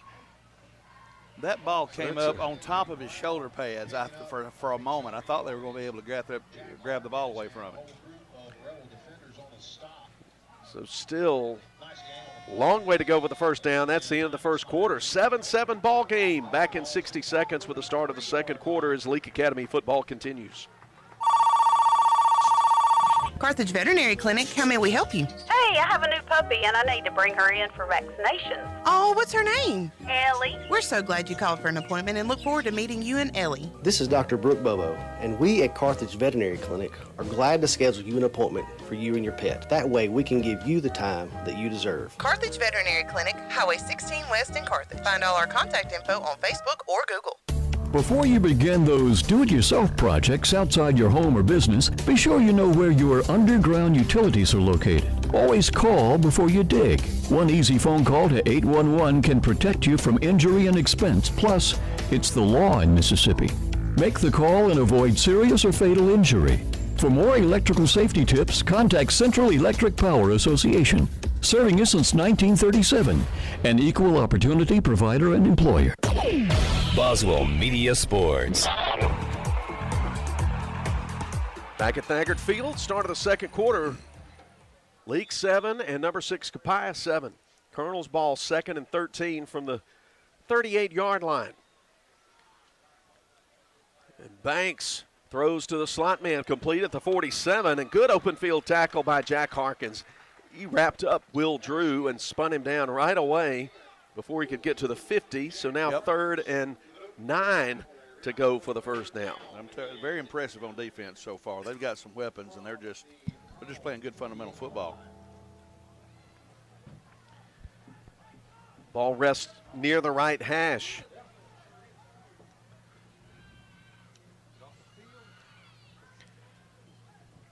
Three wideouts to the left, one over to the right. 3 down linemen for LA. They'll rush just 3, drop 8. Throw, nice catch at the 35. Off the hit, going to the 20, to the 10, to the 5, and breaking into the end zone for a 52-yard touchdown is Darian Moore. Very athletic play. Good play. Quarterback, good catch. A moment of headhunter mentality. Yes. Not wanting anybody to get hurt, but he had an opportunity to separate the young man from the football and would have locked up. It still been about a 40-yard gain, but, man, that was a good play. That was some speed. Austin Baker waiting for the extra point opportunity. Hold is down, but the kick is a knuckleball that sneaks in the left upright and good. 11:09 to play second quarter. Copiah back on top, 14-7. You can't get much for $5 these days, unless you go to Wendy's for a $5 Biggie Bag. Get your choice of double stack, junior bacon cheeseburger, or crispy chicken sandwich, plus 4-piece nugs, junior fry, and a small soft drink, all for just $5. That was smooth, wasn't it? That's how you're gonna feel when you get that Biggie Bag at Wendy's. U.S. price and participation may vary. Edinburgh Drugs, right in the heart of Edinburgh. They make convenience a priority for their customers with easy drive-through pickup and free home or business delivery. You can also visit edinburghdrugs.com to shop for gifts and order your refills while you're there. Patient education is very important to owner and pharmacist Cody Coffin. She's happy to explain your medication and how to take them. Health Mart, taking the time to listen and care. Edinburgh Drugs, your independently owned Health Mart pharmacy. Highway 16, Edinburgh. Rebels taking the kickoff. Charlie Brantley working left to right. Wiggles past one tackler and then gets ridden down along the numbers right side at the 40. Good return for LA. Copiah with the big play in the pass game, throwing it over the middle. Austin Banks to Darian Moore, and he survived a couple of Rebel would-be tackles along the way and zipped into the end zone for the score. And Banks knuckled the extra point through. It's 14-7. 11 minutes to play before halftime. That's a performance therapy reset. 2-by-2 receivers. Wilcox dumps it underneath to Weaver. He gets a block, trying to get to the 45. Gets stopped a little bit short of there. Gets about 3 on first down. Solid tackle there by Grayson Moody and Jake Ainsworth. So 2nd and 7 now for LA. Second quarter of this game presented by Welch Forest Products. Oh, I'm sorry, you have to hear it echo.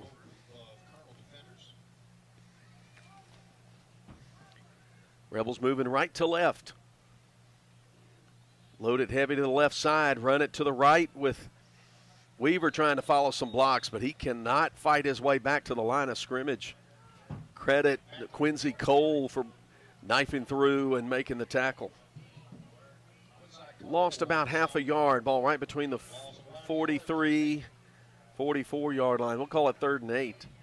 Charlie Brantley shuffles into the game. Major Chandler comes to the sideline. Rebels have 3rd and long. Yeah, they've been rotating some linemen in. There's a different set of 3 in there now. Possession play for the Rebels. 2 wideouts each side. Knee-high snap. Play fake. Throw to Jackson. Knocked away. Was read by Jamarius Grayer. He knocked it away at the midfield stripe. 3 and out for L.A. That was close. That could have went either way. Yep. Rebels have run that play a lot in this first half. That little quick fake handoff and then the slant to the inside. You know, it's almost like they both have the same playbook. We've seen that play on both sides. Seth Martin to punt from about the 30.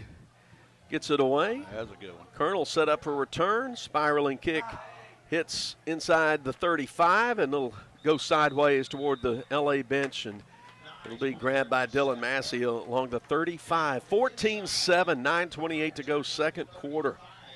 We'll have girls basketball coach Amanda Hatch joining us at the Wendy's halftime. She's had a little bit of a success over the years, hasn't she? She has had a modicum of success, to be sure. Understatement. That's tonight's understatement of the week, of the night. Yes. Sponsored by yours Need truly. to get need to get a sponsor for that. Amen. You're welcome. All right, four wideouts in the formation. They'll run that delay again to Brown, and again he breaks through, breaks 2 tackles, finally gets wrestled down at about the 38-yard line. The Rebels having a hard time locking up and getting Brown down. Owen Hitt made the tackle after a 2.5-yard gain. 11th grader is running mighty hard. He got a low center of gravity and quick feet. Right in the dusty part of the field, part where there's less green grass than maybe anywhere else on the field. Yes, sir. Get some dust in your eyes. From the pistol set, they'll swing it lateral. back behind the line of scrimmage, lateral to Brown, but the Rebels pursue nicely laterally. Don't get anything on that play. Excellent. McDonald, Kemp, and Marble getting it done. 3rd down and 8. They need to get right to the stripe at the 45 to get the first down. So that's the line the Rebels are really defending right there. Yep.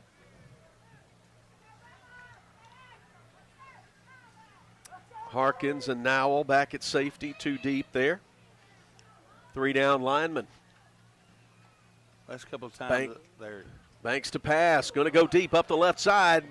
Man was open, but pass just too far out in front of Grayer, incomplete. Yep. Brantley was in coverage, but he was trailing the play at that point. Had a step or 2 on him. But good pursuit from the interior defensive line. Make him go ahead and hang that ball up there a little too high. We will take that play. Ren Carr ready to punt. He stands at his own 35, and the twin safeties back, Brantley and Weaver, about the 32.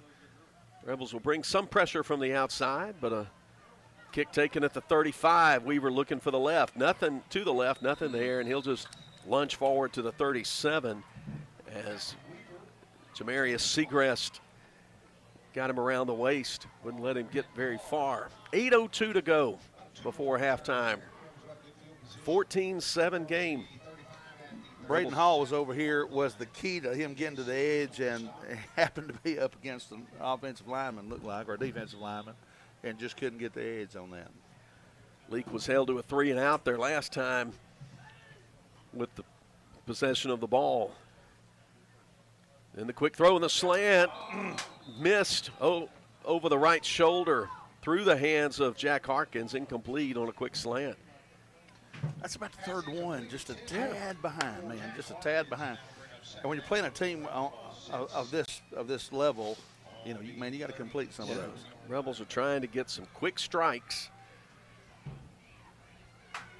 Got their touchdown on a little quick, underneath pattern out toward the sideline, and that's a ball that George Wilcox can throw very well. 2nd and 10. Get rid of it quickly. Major Chandler gets it 2 yards behind the line of scrimmage, but good pursuit by the Colonels. And they'll stop him at the 36, so a loss of 1. Pursuit was smart. Reiser, Gwines, and Will Drew getting in there to tackle him. And now Rebels face 3rd and 11. Put Nowell out to the left. In the slot to the left, Harkins and Weaver. Jackson split to the short side, out to the right. Pistol set with Charlie Brantley behind him. He'll pump fake, get away from a defender. And then the pressure comes out to the left as Wilcox nearly lost the football. He's tackled at the 29. The sack will force the punt. Rebels moving backwards. Once Wilcox had that ball squirt out of his grip for a moment, that play was pretty much doomed. And we had Ben Jackson going a flag play on that, or a post play on that far side. It probably have outran his arm by the time he got down there. But Colonels stand to get some pretty good field position here. We'll see the punt now from Seth Martin under pressure. Puts it very high, going to hit about midfield. And then take a Rebel roll into the near sideline and go out of bounds at the 45. Pretty good punt there, no return. 55 yards away from the goal line. Copiah sets up. They lead Leake 14-7 with 6:27 to go. Forest Products, second quarter. You can check scores at kicks96news.com. There's a Friday night scoreboard widget that's up in the news story. We'll be watching it as well and passing some scores along to you through the evening. Colonels in white moving left to right at the 45. 3-by-1 receiver set here. Hand off. Running back going forward. Stood up. Marble took him low. Kemp took him high, and they took him down after a gain of about 2. Runner was Quincy Cole making his first carry. Good, solid defensive play. 2 Second yards and 8. In a cloud of dust. We'd take that. 2nd and 8. Quincy Cole. Well, now we've got the Heat timeout with 5:59 to play. Back in 60 seconds as Leake Academy football continues. Dr. Anderson and his crew at Central Mississippi Animal Clinic love getting to know you and your pets. In addition to your pet's health care, they offer boarding that will be your fur baby's home away from home. Become a member of the Central Mississippi Animal Clinic family today. Download the Central Mississippi Animal Clinic app or go to centralmississippianimalclinic.com. Central Mississippi Animal Clinic, Highway 35, Carthage. Total Pain Care's mission has always been to reduce suffering, increase function, and provide a better quality of life for every patient. Dr. Eric Pearson and Dr. C.C. Martin are committed to treating patients with the highest standard of care. Total Pain Care has full-time clinics in Meridian and Philadelphia, providing a convenient option for Neshoba County and surrounding areas. Total Pain Care, located in the Medical Arts Clinic at Neshoba General Hospital. Here to help you get back to living your best life. Boswell Media Sports. And as you just heard, Total Pain Care is the wellness sponsor for Leake Academy Athletics. They're in the Neshoba General Hospital and 6 other locations across central Mississippi. Visit totalpaincare.org. 2nd and 8. Hand off to Quincy Cole. He barrels over 2 Leake defenders. Jack Harkins finally rides him down at the 42 in Leake territory. That's plenty for the first down. Move the chains for Copiah. That's one of them runs. You just put your helmet down in front of your knees and move your feet. And he's a chunky little. Yep. He's big, thick running back, running straight ahead. Again. Give it to him again. He decides to go to the outside. He barrels over 2 more Leake defenders, and Harkins gets the brunt of the blow again across the 35 down to the 32. That's going to be close to a first down.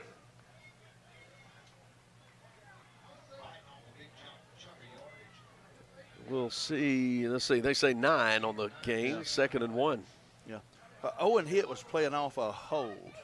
Their wide receiver was holding. Their coach was, after the play, sort of explaining how you tomahawk that and take care of that. And that coach is throwing a fit on that. Yeah, Coach Josh Ray, defensive coordinator. Really happy. They're coming out to measure. While they're measuring, I'll give you a couple of scores. Forest and Scott Central tied 7-7 second quarter. Morton leading Pelahatchie 7-6 second quarter. Kosciuszko up 21-7 second quarter over Newton County. Chains have been stretched, brought all the way across the field, and they are indeed short of what they need for the first down. Last week, Wesley Cooley, he's one of the players for Newton County, had a career-ending injury, separation of the tendon and cartilage, the lower 2 bones in his leg, tibia, fibia. So we'll give a shout-out to Wesley Cooley, senior. Yes, indeed. Tonight's broadcast powered by Central Electric Power Association. 2nd down and 1. Less than a yard. New running back in the game for Copiah is Jake Ainsworth. Yep. They've got an H-back to the right. Wind the clock, 5:20. Ticking away second quarter. Hand off to Ainsworth. He bowls over Camden Marble, and he goes up over a couple of more Rebels down toward the 20. All of a sudden, this sort of a wrecking ball attack in the Copiah ground game down to the 21. Well, let me tell you something. Leake's been Joshua playing Gray made the tackle. Leake's been playing them. They got their feelings hurt. 1st and 10 from the 21. Coach Josh Ray has a lot to say to his defensive unit. Getting bowled over right now. Again, handoff. Ainsworth this time. Camden Marble answers the call and upends him. Just took him off his feet after a gain of just a yard.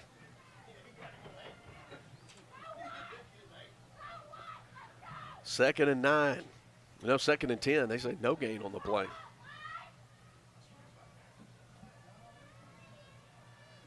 Set up on the right hash. Rebels have 4 defensive linemen with their hand on the ground.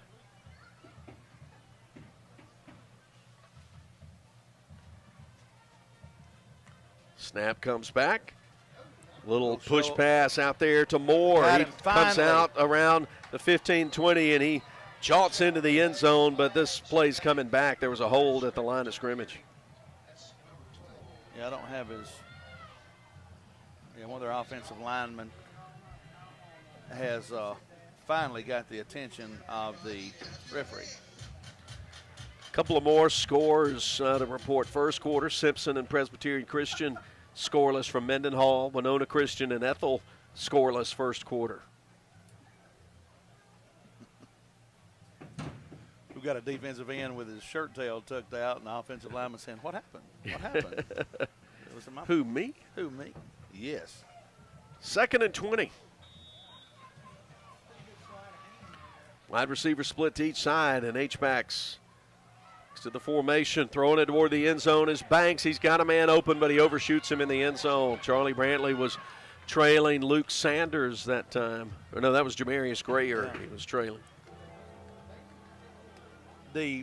Their offensive lineman, not just trying to center on somebody, is grabbing people and throwing them to the ground. And our friend, Mr. Whitehat, is talking to him about it. If only there could be something done about that. Like if the officials had a yellow piece of laundry in their pockets, they could throw onto the field or something to stop that. Make it disadvantageous. 3rd and 20, 30-yard line. Back to throw. They screen to Ainsworth. Room to run up the middle. 20, 15. Barrels over a Leake defender. Joshua Gray hops on his back inside the 5. Gets some help from John Donovan.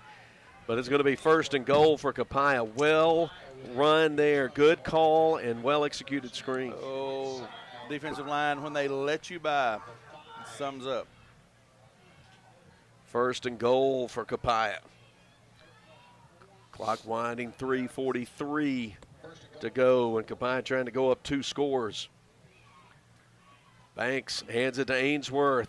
Trying to get in, but beautiful one-on-one play outside. Kobe Kemp just puts him down for a loss. Back to the 5-yard line, loss of 2. Yeah, good play. Good TFL. That was just enough of this kind of play. Yes. Great individual effort. A lot of personnel shuffling going on for the Colonels right now. Yeah. 2nd and goal. And once initiating the tackle, he didn't let up. From the right hash, Banks takes the snap, hands it off. Quincy Cole dodges to his left and goes into the end zone, standing up for the touchdown for Copiah. Extra point coming. Well, they just sort of tightened their chin straps on that drive and just said, let's see how tough you're going to be. And they were tougher than Leake on that drive. Every play between tackles.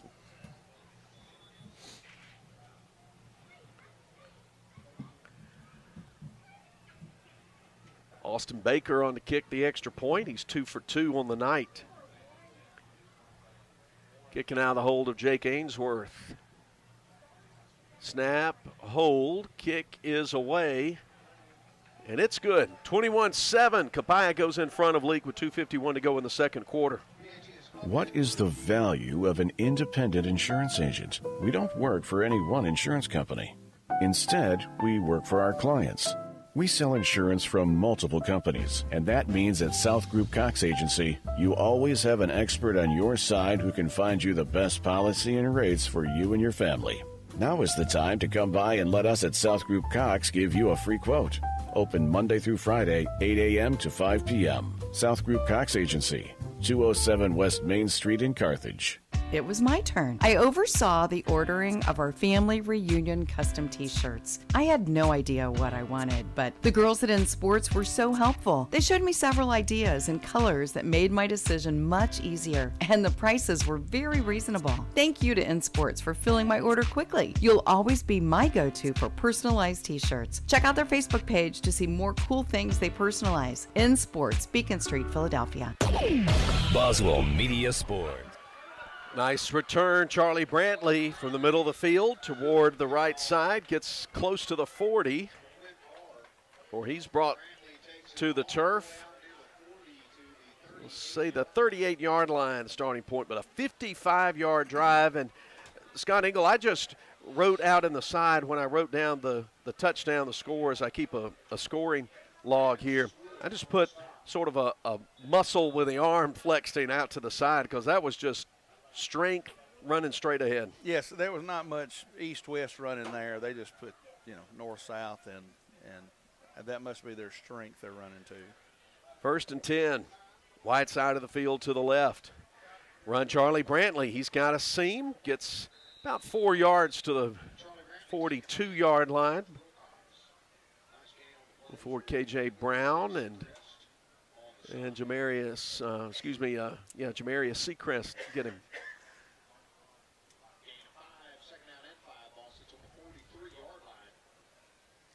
Second down and 6.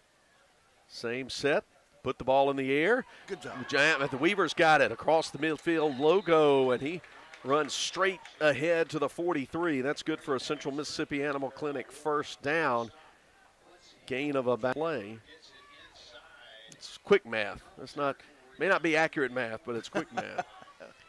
We'll take it. From the Colonel 38, 3-down lineman, and a quick throw going to be offside. So nose guard came across before the snap, and Rebels will get a free 5 yards as we have just 1:58 to play before we get to the Wendy's halftime. 1st and 5 is all right with me.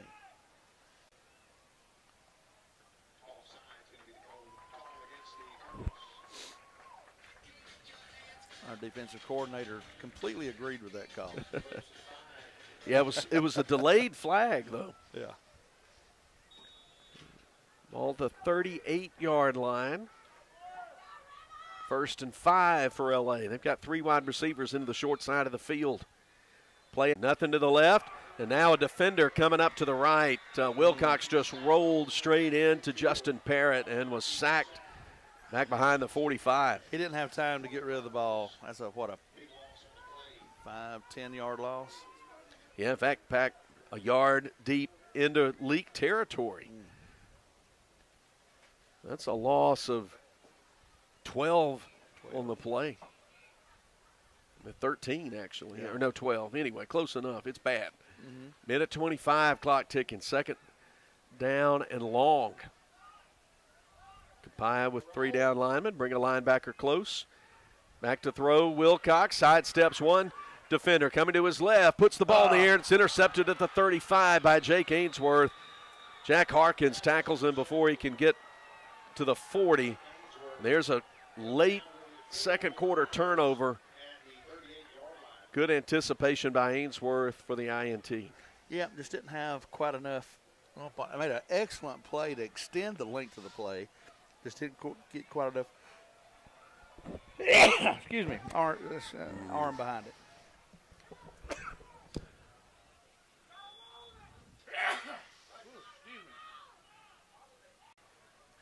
Trying to make sure we're coming back here. I think they lost us. Gotcha. Hope we're back. Throw is deep. Ball caught at the 25-yard line, out of bounds. Seacrest makes the catch, hauls it in.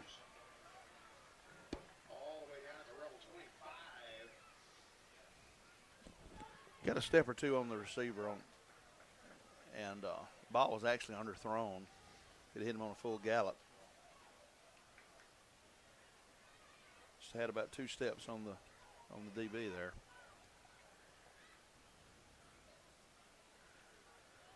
Trying to work to get us back live. From the 25-yard line, handoff goes to Brown. Good. He can't get any positive yardage on that play. Well, we got a hold on number 70 to his chagrin. Doesn't understand what's going on. So holding the call against Copiah. Going to get walked back.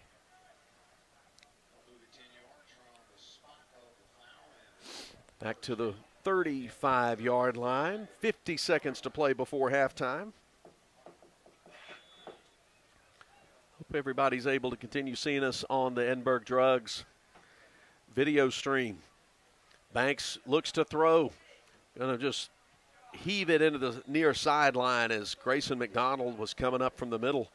Put pressure on him. Incomplete. Be 3rd and 20.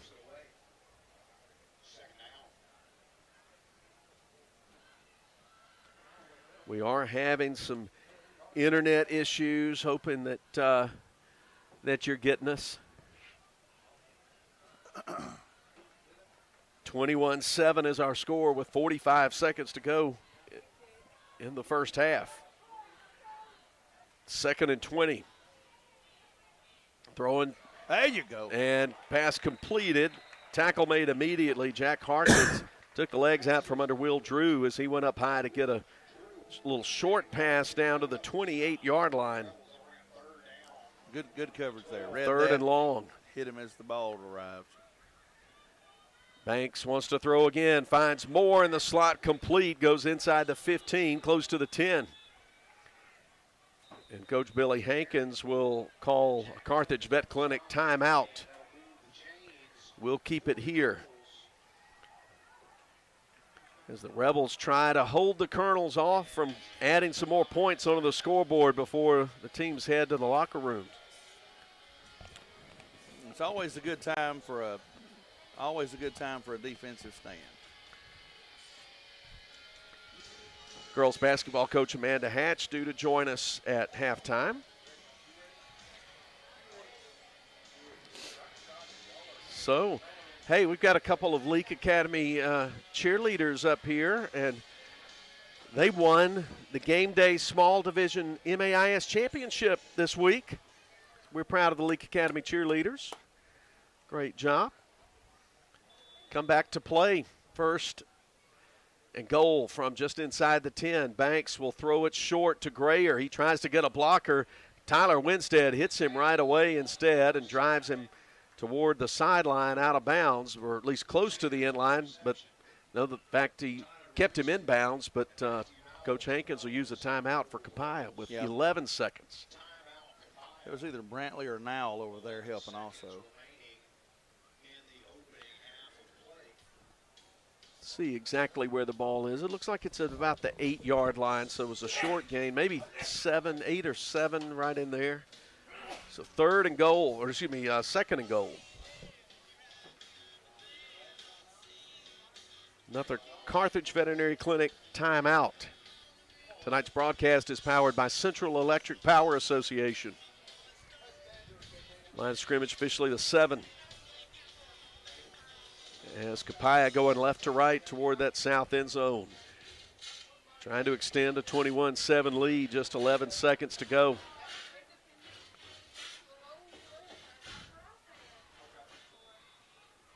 Wouldn't be surprised to see Quincy Cole go straight ahead. He's in the pistol.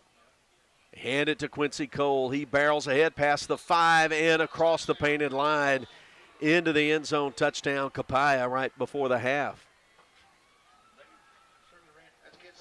They certainly ran to their strength during that drive. The last 2 drives, actually. Looks like they were just trying to get a feel for everyone, and then they're just going to trust the simple football 101. 3 for 3 on the night. Kicking point after attempts is Austin Baker. Kick out of the hold of Jake Ainsworth. Rebels got a good push up against that last kick. Mm-hmm. Baker comes forward on it. Rebels come up high and block it. Hey, I called it, didn't I? I think that was Kobe Kemp or maybe Grayson McDonald getting the hand up there. I think Kemp gets the credit there. Mm-hmm. We'll keep it right here. Yeah. I called it Kemp, but it could have been McDonald. I'm going to say Kemp. I'm going Kemp. Both Kemp and McDonald were 2 of 3 Rebels. We're talking about it up here in the press box in case you're wondering. The way you handle that, Paul, is you call the name out over the PA system and look at the numbers. Yes. And if you get helmets looking back up at you, then you called it wrong. Or if you get an angry look from somebody's mother. Yes. That's a good indicator, too. Look, we've got a couple of defensive lineman mothers right over here, and they've been cheering their sons on with great passion, which is great. So our score, Copiah 27, Leake 7, 6 seconds to go. Here's the Moore's Pharmacy kickoff.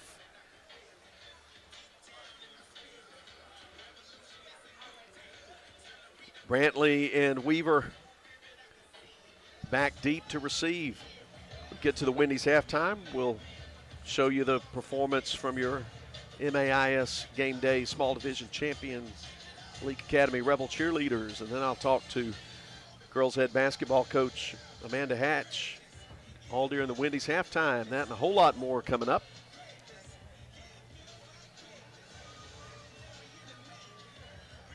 And for some reason we're delayed. The one time I don't go to a commercial break, we could have run 2 commercial breaks in this time between. I see the officials are pushing the Copiah band back away. They were too close to the playing field. They were eager to get out on the field and entertain the crowd, but it's not quite time yet. Now Ren Carr will hit a line drive kick, squib it down in the middle. Charlie Brantley's got it at the 5, coming right side, 20, and he gets spilled at the 24, and the clock stops with 1 second to play, so the Rebels will have to snap it one more time before we get to the end of the half.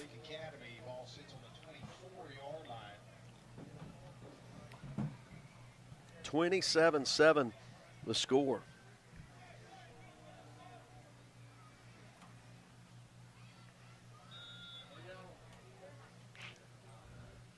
Copiah is just going to put about 4 safeties back deep around midfield.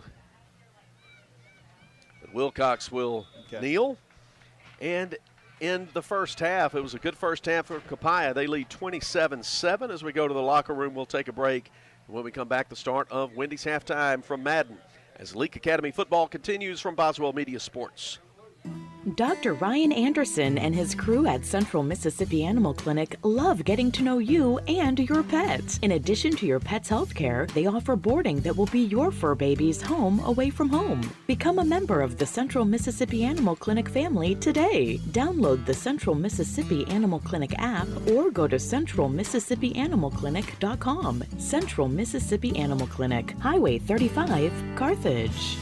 Edinburgh Drugs, right in the heart of Edinburgh. They make convenience a priority for their customers with easy drive-through pickup and free home or business delivery. You can also visit edinburghdrugs.com to shop for gifts and order your refills while you're there. Patient education is very important to owner and pharmacist Cody Coffin. She's happy to explain your medication and how to take them. Health Mart, taking the time to listen and care. Edinburgh Drugs, your independently owned Health Mart pharmacy. Highway 16, Edinburgh. Total Pain Care's mission.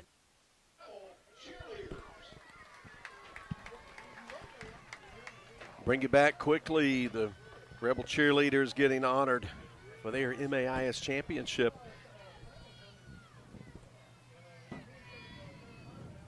They're entertaining the crowd. We'll let you enjoy that if you're watching on the Edinburgh Drugs video stream.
Halftime entertainment at Thaggart Field from the champions of MAIS Small Division Game Day Cheerleading Spirit Squad. Leake Academy performing and showing every evidence of why they got that championship. Welcome back. Wendy's halftime. Philip Palmertree here at Thaggart Field, and it's 27-7 Copiah leading your Leake Academy Rebels at the half. But Wendy's halftime is going to continue with a conversation with Amanda Hatch, girls basketball coach at Leake Academy. Everybody's favorite math teacher, or some people's favorite math I don't know about that, but I try. Math teacher. And, look, congratulations. You were named FCA Coach of the Year for 2023 by the East Central Mississippi FCA, so congratulations on that honor. Thank you so much. It was quite an honor. Yeah, my partner, Scott Engel, good to write that down for me. Let me know that. So promote FCA. That's right. As well. So good. But welcome. I hadn't had any conversation with you before tonight here during this fall semesters. Tell us about what's going on. First of all, of course, basketball program. That's right. Well, thank you for having me. Yeah. And we have, put in several weeks so far of our what we call our preseason workout.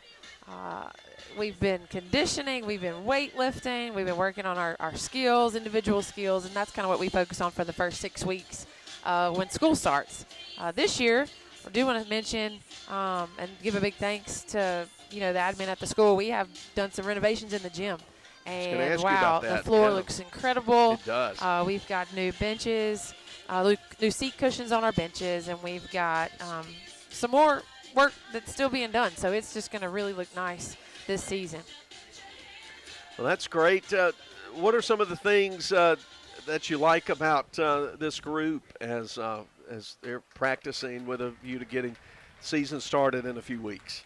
Well, my favorite thing that I've thought about is how hard they work. It is, we say that a lot, but this is a really hardworking and competitive group. They're at the end of last season, there were what we call a lot of spots up for grabs. And, we have 10 or 11 people that can fill the 4 spots really that are available. And so it has just been competitive ever since the spring. Everybody knows they've got to work, and the girls have really made great improvements on their skills, and we're about to start trying to put that thing together in the next 6 weeks before we kick it off. We'll kind of think about some of those returning players who we've seen get some minutes. Last year's an experienced senior group has graduated and moved on, but you've got in the low post, you've got a couple of players who can really defend and score in that low post. Katie Jones and Molly Myers. Think That's about right. them. Yeah, that's right. They really complement each other too. They're best buddies. They can push each other, but they love each other, and they do complement. We got 2 different styles of play with those two, and they're a lot of fun to watch. They're both very skilled. Both great defenders and rebounders who can also score. And they're also great passers from the inside. That's something that a lot of people may not notice. But we may throw the ball inside and they score one time, and then the next time they turn around and find an open shooter. That's a real blessing to have. Yeah, it is a real asset. It's not something every high school program enjoys with big players, because that's something I've seen with calling community college ball is, of course, the kind of comparing that with a lot of high school teams you see it at that next level. Most of those bigs can, find an open teammate, dish the ball, can even face the basket and, do a head fake, drive, pass, and so I think we've got 2 players who have some of those skills in their set. That's exactly right. And then it was great last year to see Olivia Rudolph come on and really find her role in the team as the season developed and we got into tournament time. She gave you a lot of valuable minutes. Caroline Cheatham, such a great defender last year, and I'm excited to see what those experienced players are doing when they get a little more work in this year. Yeah, those two, if you remember last year, we went offense and defense with them a lot due to foul trouble or injury or being tired or whatever. And, I mean, when those two are out there together, even individually, but especially together, I mean, they just wreaked havoc on the other team's offensive players, ball handlers, the whole 9 yards. So the cool thing is they've really worked on their offensive skills too. You'll see the shot percentage for those two go up. The decision making with the more experience has come offensively. So really nice combination now between offense and defense.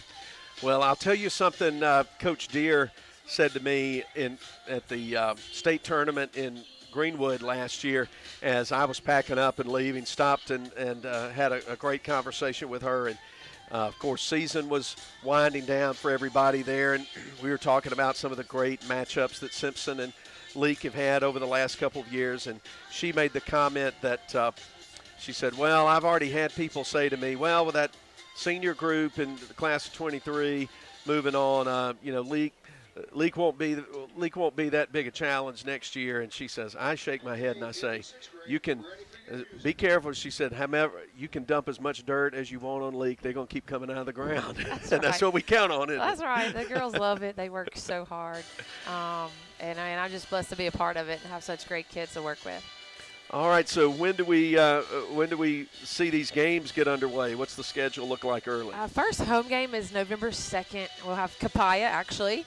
Ironically, we'll show up to Joe F. Shepherd Gymnasium.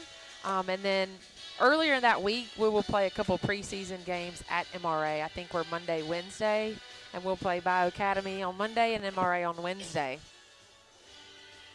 Well, good. Okay. Well, what else do you want to tell us about Leake basketball or teaching math or things going on in the Hatch family? Anything else? I don't know. It's just, man, I will say that we had a great trip to Guatemala this summer. Oh, yes. I forgot to ask you about that. Tell us about that. It's the first time we've been to Guatemala since 7 years ago, just because of a lot of factors, us having small children at home and COVID and all the things. And so the girls had asked, and so we worked it out to go this summer. And what an incredible experience for all of us. But for me, to get to see the girls grow in the Lord and to be able to serve the people of Guatemala, but to also just be blessed by them there.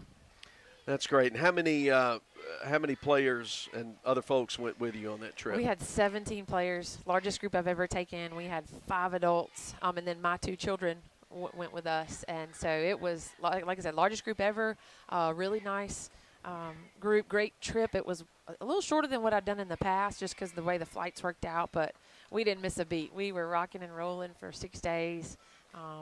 Very, very great trip. That's great. What kind of opportunities did you have scheduled? Or sometimes the ones you really remember, the things you didn't schedule. That's true. We had a lot of kind of cool stories that came about, but our itinerary consisted of teaching basketball skills clinics to young kids or even junior high or high school kids.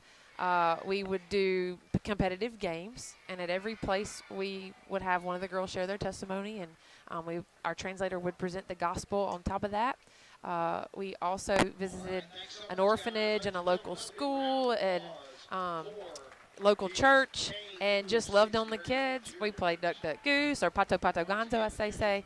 And, it was just great times, great stories to see how God could move. Oh, great. Thanks for creating opportunities like that, those life-changing kind of experiences, not just for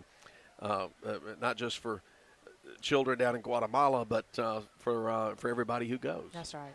So, well, thank you for doing that. Thanks what you do for building not only a basketball program and skills of ball handling and rebounding and all of that, but the impact that you have on lives, minds, souls, and that's the really gratifying part of what you get to do. It is. It's a privilege.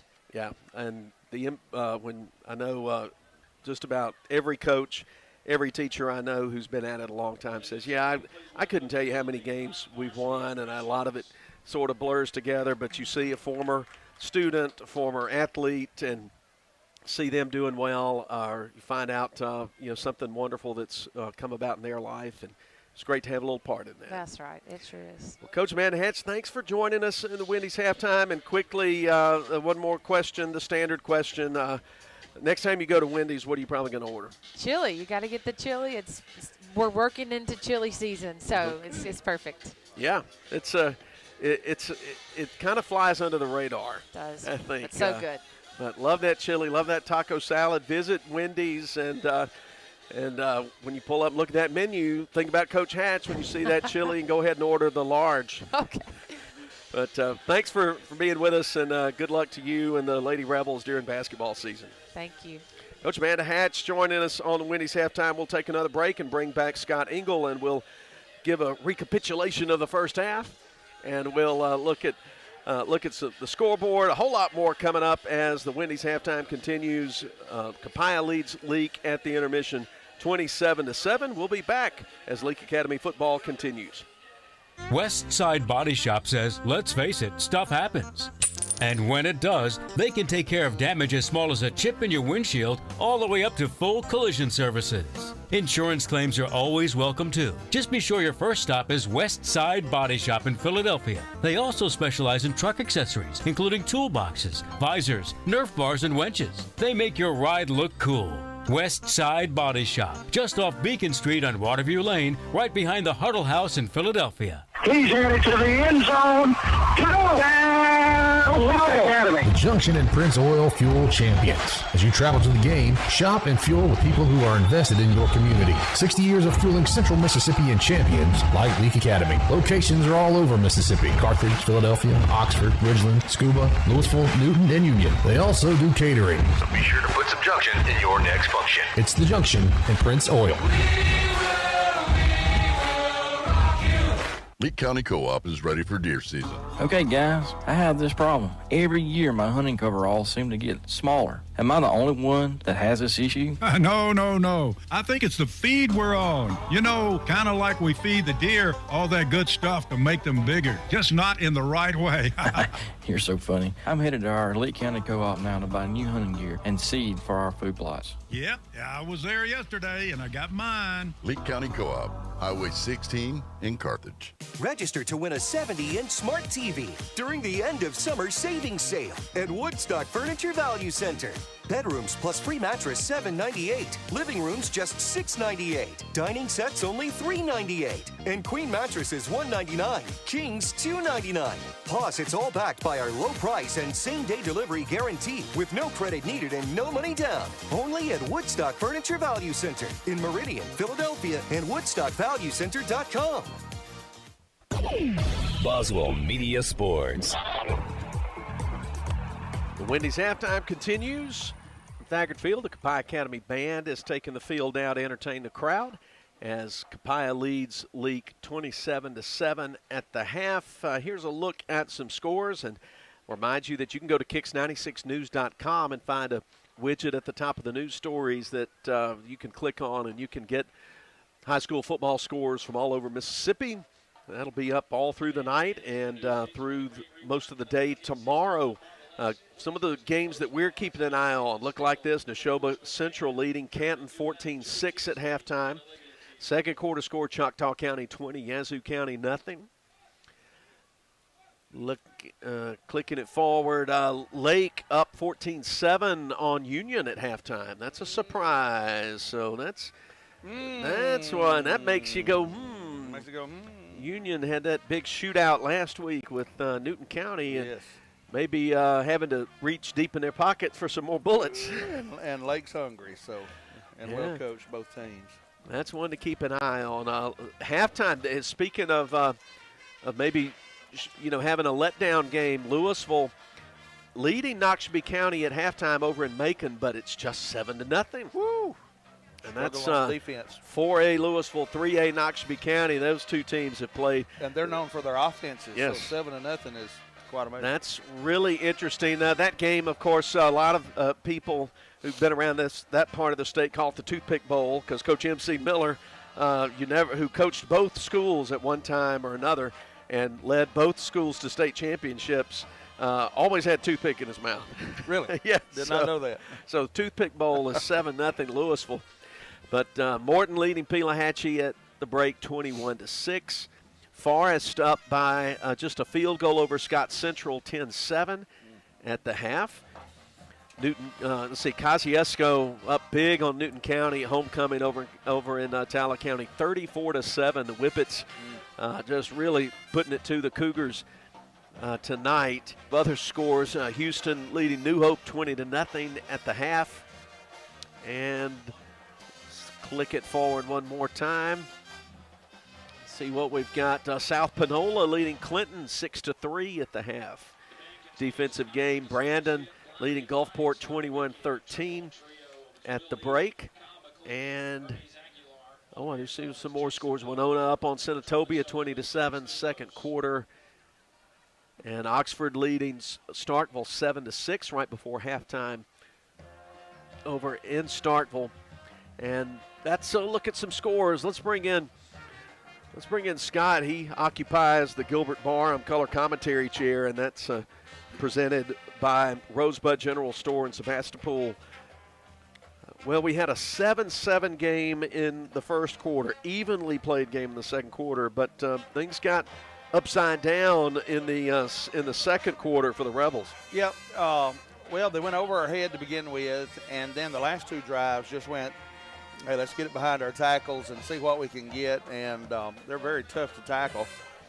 Offensively, Leake Academy has ran the ball 9 times, -3 yards. Now, there's a couple of quarterback sacks that accounted for -20, which made that happen. But most of our night quarterback is 10 of 19. Only 1 interception, 126 yards through the air. So we're facing a much different opponent than last week. Haven't been quite as productive as we were last week. But if we can stop the big play, and it's, my dad said if ifs and buts was candy and nuts, we'd all have a Merry Christmas. Stop the big play at about 4 or 5 passes that were just a yard behind. 27-7 looks like, it looks like probably a one-score game. Yes.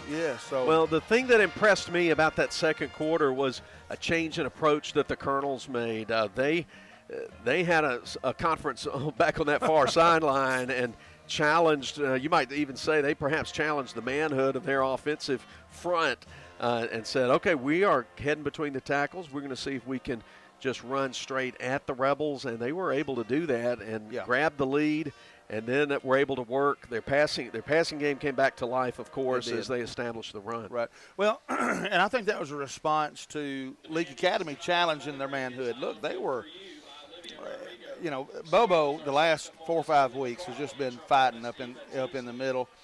But when you've got to account for the run, that opens up that passing game. And so, Leake's playing, I would say, from my perspective, the best opponent they've played all year. This team, they look like football players. They are well-disciplined. They know how to hold and get away with it. So they're well coached. But they're Leake's head-to-head with a contender. Yeah, and Scott, you can feel free to say that. Copiah Academy brought their own broadcast team here, so we don't have anybody from Copiah to make mad by saying things like that tonight. Unlike last week. I thought about some things that were coming out of my mouth. I thought, I bet those folks in Lowndes County aren't going to like me, but too bad. Well, we were responding to some right. things we were hearing also. So. That's right. But 27-7 the score, and we'll take another break as we continue the Wendy's halftime. Rebels trail it after 2 quarters, 27-7, but stay with us. We'll be back as Leake Academy football continues from Boswell Media Sports. West Side Body Shop says, let's face it, stuff happens. And when it does, they can take care of damage as small as a chip in your windshield all the way up to full collision services. Insurance claims are always welcome too. Just be sure your first stop is West Side Body Shop in Philadelphia. They also specialize in truck accessories, including toolboxes, visors, Nerf bars, and winches. They make your ride look cool. West Side Body Shop, just off Beacon Street on Waterview Lane, right behind the Huddle House in Philadelphia. He's headed to the end zone. The Junction and Prince Oil Fuel Champions. As you travel to the game, shop and fuel with people who are invested in your community. 60 years of fueling Central Mississippi and champions like Leake Academy. Locations are all over Mississippi. Carthage, Philadelphia, Oxford, Ridgeland, Scuba, Louisville, Newton, and Union. They also do catering. So be sure to put some Junction in your next function. It's the Junction and Prince Oil. Leake County Co-op is ready for deer season. Okay, guys, I have this problem. Every year my hunting coveralls seem to get smaller. Am I the only one that has this issue? No. I think it's the feed we're on. You know, kind of like we feed the deer all that good stuff to make them bigger, just not in the right way. You're so funny. I'm headed to our Leake County Co-op now to buy new hunting gear and seed for our food plots. Yep, I was there yesterday and I got mine. Leake County Co-op, Highway 16 in Carthage. Register to win a 70-inch smart TV during the end of summer savings sale at Woodstock Furniture Value Center. Bedrooms plus free mattress $7.98. Living rooms just $6.98. Dining sets only $3.98. And queen mattresses $1.99. Kings $2.99.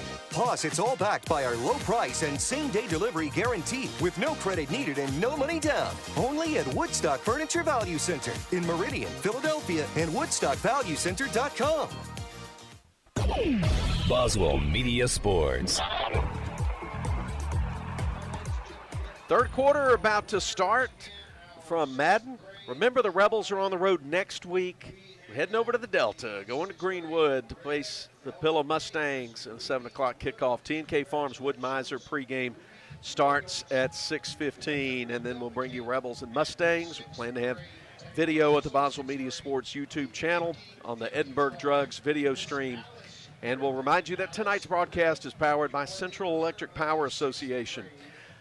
Scott, during the commercial break, we saw an interesting conversation take place near the Rebel sideline. It's still taking place right now. By multiple coaches. I think they're all arguing the same point. Yeah, talking to the officiating crew about. Well, in my personal opinion, since it's mostly just look. Okay, holding is not the reason the score is 27-7, but I would say at least 7 of those points are attributed to just old-fashioned, hey, we're going to pull you to the ground and not let you play. That's my personal opinion. There you go. Hey, the old ball coach Gilbert wouldn't have held back either. So okay. Don't worry about it. You're not out over your skis too far. Good. I hope not. I love my job. Oh, good. Yep, you're not in any danger of losing it. Hey, the Rebels are going to kick off to start the third quarter. They'll kick off left to right. Matthew Nowell's just teed it up. Copiah's got 2 men deep. Looks like Sechrist and Moore, who are both pretty dangerous players with a football in their hand. Yes. Here's the Moore's Pharmacy Pretty kickoff crafty to start the third quarter. It's a line drive kick that bounces up high at the 20-yard line. Moore picks it up, dancing around. The Rebels get on him. Good job, Tyler Winstead. No, Gage Bennett, excuse me. Gage Bennett, number 8, not number 9. But Bennett getting on him quickly before he can get any further past the 26-yard line. He had some help, but he did not need any help. That was an excellent open field tackle. Third quarter of tonight's game presented by Eastside Pawn and Gun.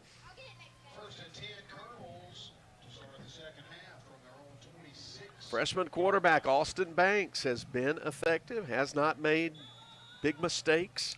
When he's been under pressure, he's been able to throw it away. He's got a big back Quincy Cole behind him in the eye and hands it off to Cole. And Cole rumbles straight ahead, 35-40 into the open field, right up the middle, 40-30. Rebels still chasing, pursuing, 20-10. He stumbles. He just ran out of steam and fell down. I think his own momentum, talking about getting over your skis, he kind of did that there, fell down at the 5-yard line. Oh, goodness. Well, we'll take it. He goes about 70 yards more or less on that play. And look, that's a long way. He's not a long-legged individual anyway. He's going to take him a breather. Yeah, that's kind of got out over his skis there. His legs wouldn't keep up with the top half of his body. Jake Ainsworth takes the handoff on first down from the 5, trying to dance around, goes sideways. Tyler Winstead hops on his back, and Matthew Nowell cuts his legs out from under him. Yep. Down about the 2. Pickup of a couple. Opening minute of the third quarter, and already Copiah's knocking at the door. This game was tied 7-7 at the end of the first quarter, but it's been all Colonel since then. 2 H-backs, handoff, going right, then left, then across the goal line into the end zone is Jake Ainsworth. And the route is on 34-7 with a point after coming. 33-7. Yes, sir. Well, Copiah is definitely an elite not just an elite program. They've got a real solid football team there, but their motivation to just run the ball and not go down on first contact has really been the Achilles heel of Leake in the last quarter and a half. Austin Baker had his kick blocked last time. Rebels get some penetration again, but he gets it up over the line and good. 1 minute deep into the third quarter, Copiah goes on top, 34-7. Baptist Leake Rural Health Clinics have a variety of healthcare options with primary care, pediatrics, and women's health. Providing care at 3 locations in Carthage, Walnut Grove, and Madden. Call 601-267-1470 today to schedule your appointment. Extended hours and Saturdays are available at our primary care clinic located in Carthage. Baptist Leake, making your health care our #1 priority. Leake County Co-op is ready for deer season. Okay, guys, I have this problem. Every year my hunting coveralls seem to get smaller. Am I the only one that has this issue? No. I think it's the feed we're on. You know, kind of like we feed the deer all that good stuff to make them bigger, just not in the right way. You're so funny. I'm headed to our Leake County Co-op now to buy new hunting gear and seed for our food plots. Yep, I was there yesterday and I got mine. Leake County Co-op, Highway 16 in Carthage. Boswell Media Sports. Leake Academy up man on the kickoff return team. Grayson McDonald takes the kick shy of the 25-yard line and returns it about 10 yards up to the 33 before he is knocked off his sticks. 10:53 to go, and big run up the middle by Quincy Cole set up the Copiah Colonels inside the 5, and it took them a couple of more plays to get in and get the 34-7 lead. That's performance therapy reset. Throwing inside slant, left side, incomplete, a little too far out in front of Mathen Weaver. Pressure was coming from the middle right in on George Wilcox. Yeah, it's been tough going tackle to tackle for us, and they're just trying to attack that seam between cornerback and linebacker. Rebels send 2 receivers out to each side. Handoff following the block, getting some positive yardage is Brantley across the 35 to the 37. Charlie Brantley taking a handoff from George Wilcox. Segrist brought him down. Actually, they'll give him a favorable spot near the 38. Good push and not a 5-yard gain, 2nd and 5. Excuse me, 3rd and 5. Same formation. Play fake, quick throw to Ben Jackson at the 42. He turns upfield quickly, and then 3-4 Colonels push him back. But that's a Central Mississippi Animal Clinic first down to the 46. Pickup of about 10 yards. The Rebels move the chains, trailing 34-7 early third quarter.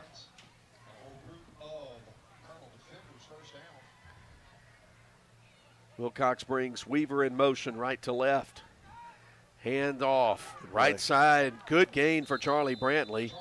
It's tripped up in Colonel territory, the 44-yard line.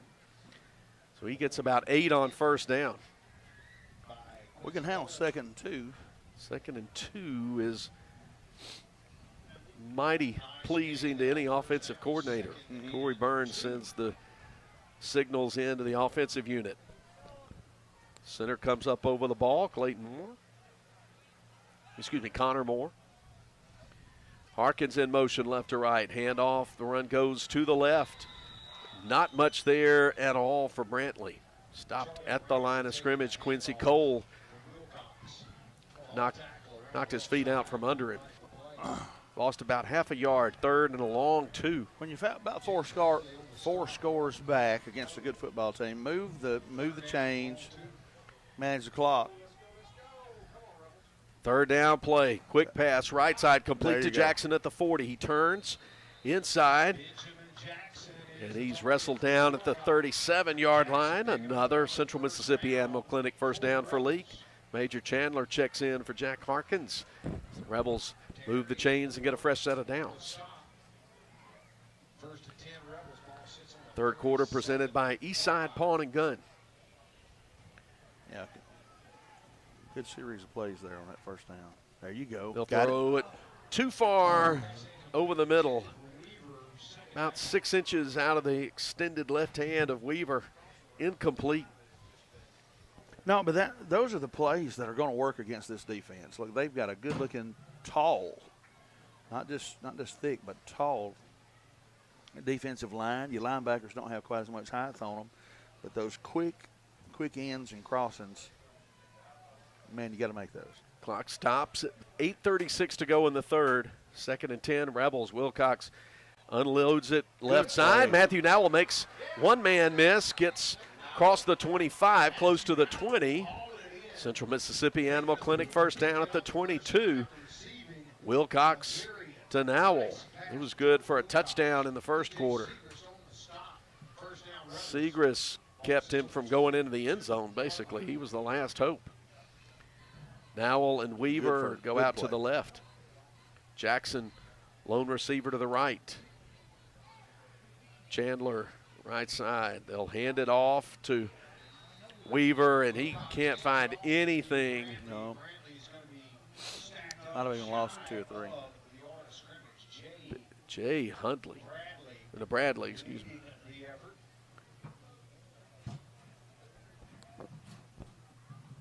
See what they do with this wide side of the field on 2nd and 12. Lost 2 on the play. But you got a good-looking matchup on 22 right there. Wilcox throws right side, little quick hitch to Jackson. And he stood up, pushed back, never brought to the ground. Moore wouldn't let him turn up field. Play stops right on the 20-yard line, leaves the Rebels with 3rd down and about 8.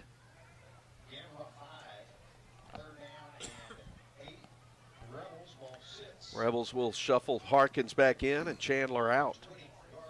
Harkins goes into the slot left side, and Weaver and Jackson to the right. Weaver had a good matchup with Jake Weaver had a good matchup with Jake Kitchens right there. Just see what happens here. From the right hash, 3rd and 8. Wilcox takes a belt-high snap. They throw underneath that well-read, well-covered. Segrist stops Brantley right, in fact, for a loss behind the line of scrimmage. Back at the 25-yard line, so 4th down and 13.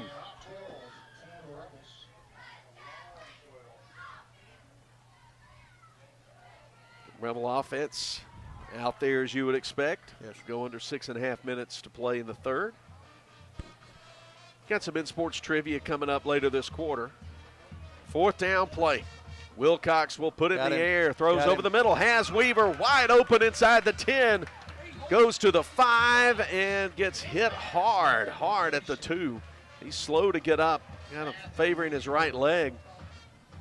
That's the Central Mississippi Animal Clinic 1st and goal now as the Rebels go into the David Barham Insurance red zone. Weaver will come out of the ball game. He looks better on that right leg coming to the sideline. Put Chandler in.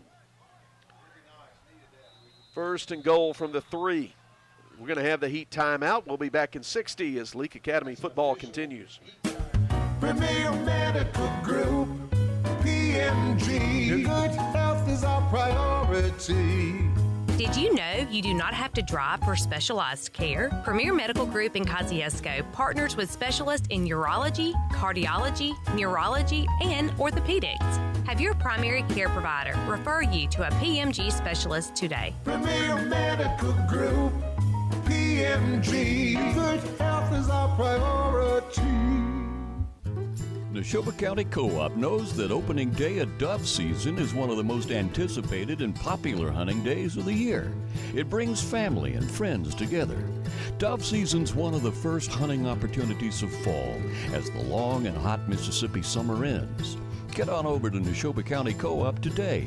They've got everything you need to make the big day a huge success. Neshoba County Co-op, 338 Main Street, Philadelphia. Boswell Media Sports. 5:58 to go, third quarter. The Rebels with first and goal at the 3. They'll send Nowell to the left. Harkins and Jackson to the right. Brantley, the running back, at the right hip. Brantley takes the handoff, follows the right side of the line, gets near the end zone, stopped at about the 1. Brantley gets to the 2. Jack Kitchens stopped him. Got some help from Justin Parrott. Rebels going to bring they're going to bring the big set into the game. Grayson McDonald, Kobe Kemp, Bring the beef. Major Chandler, heavy to the right side. Weaver, the running back. They'll hand it to Weaver. He bounces off a couple defenders, tries to spin to the outside, fall forward, but can't get to the end zone. He stopped at the 1. 3rd and goal coming up. Well defended by the Colonel defense. Again, Parrott and company stuffing the running lane.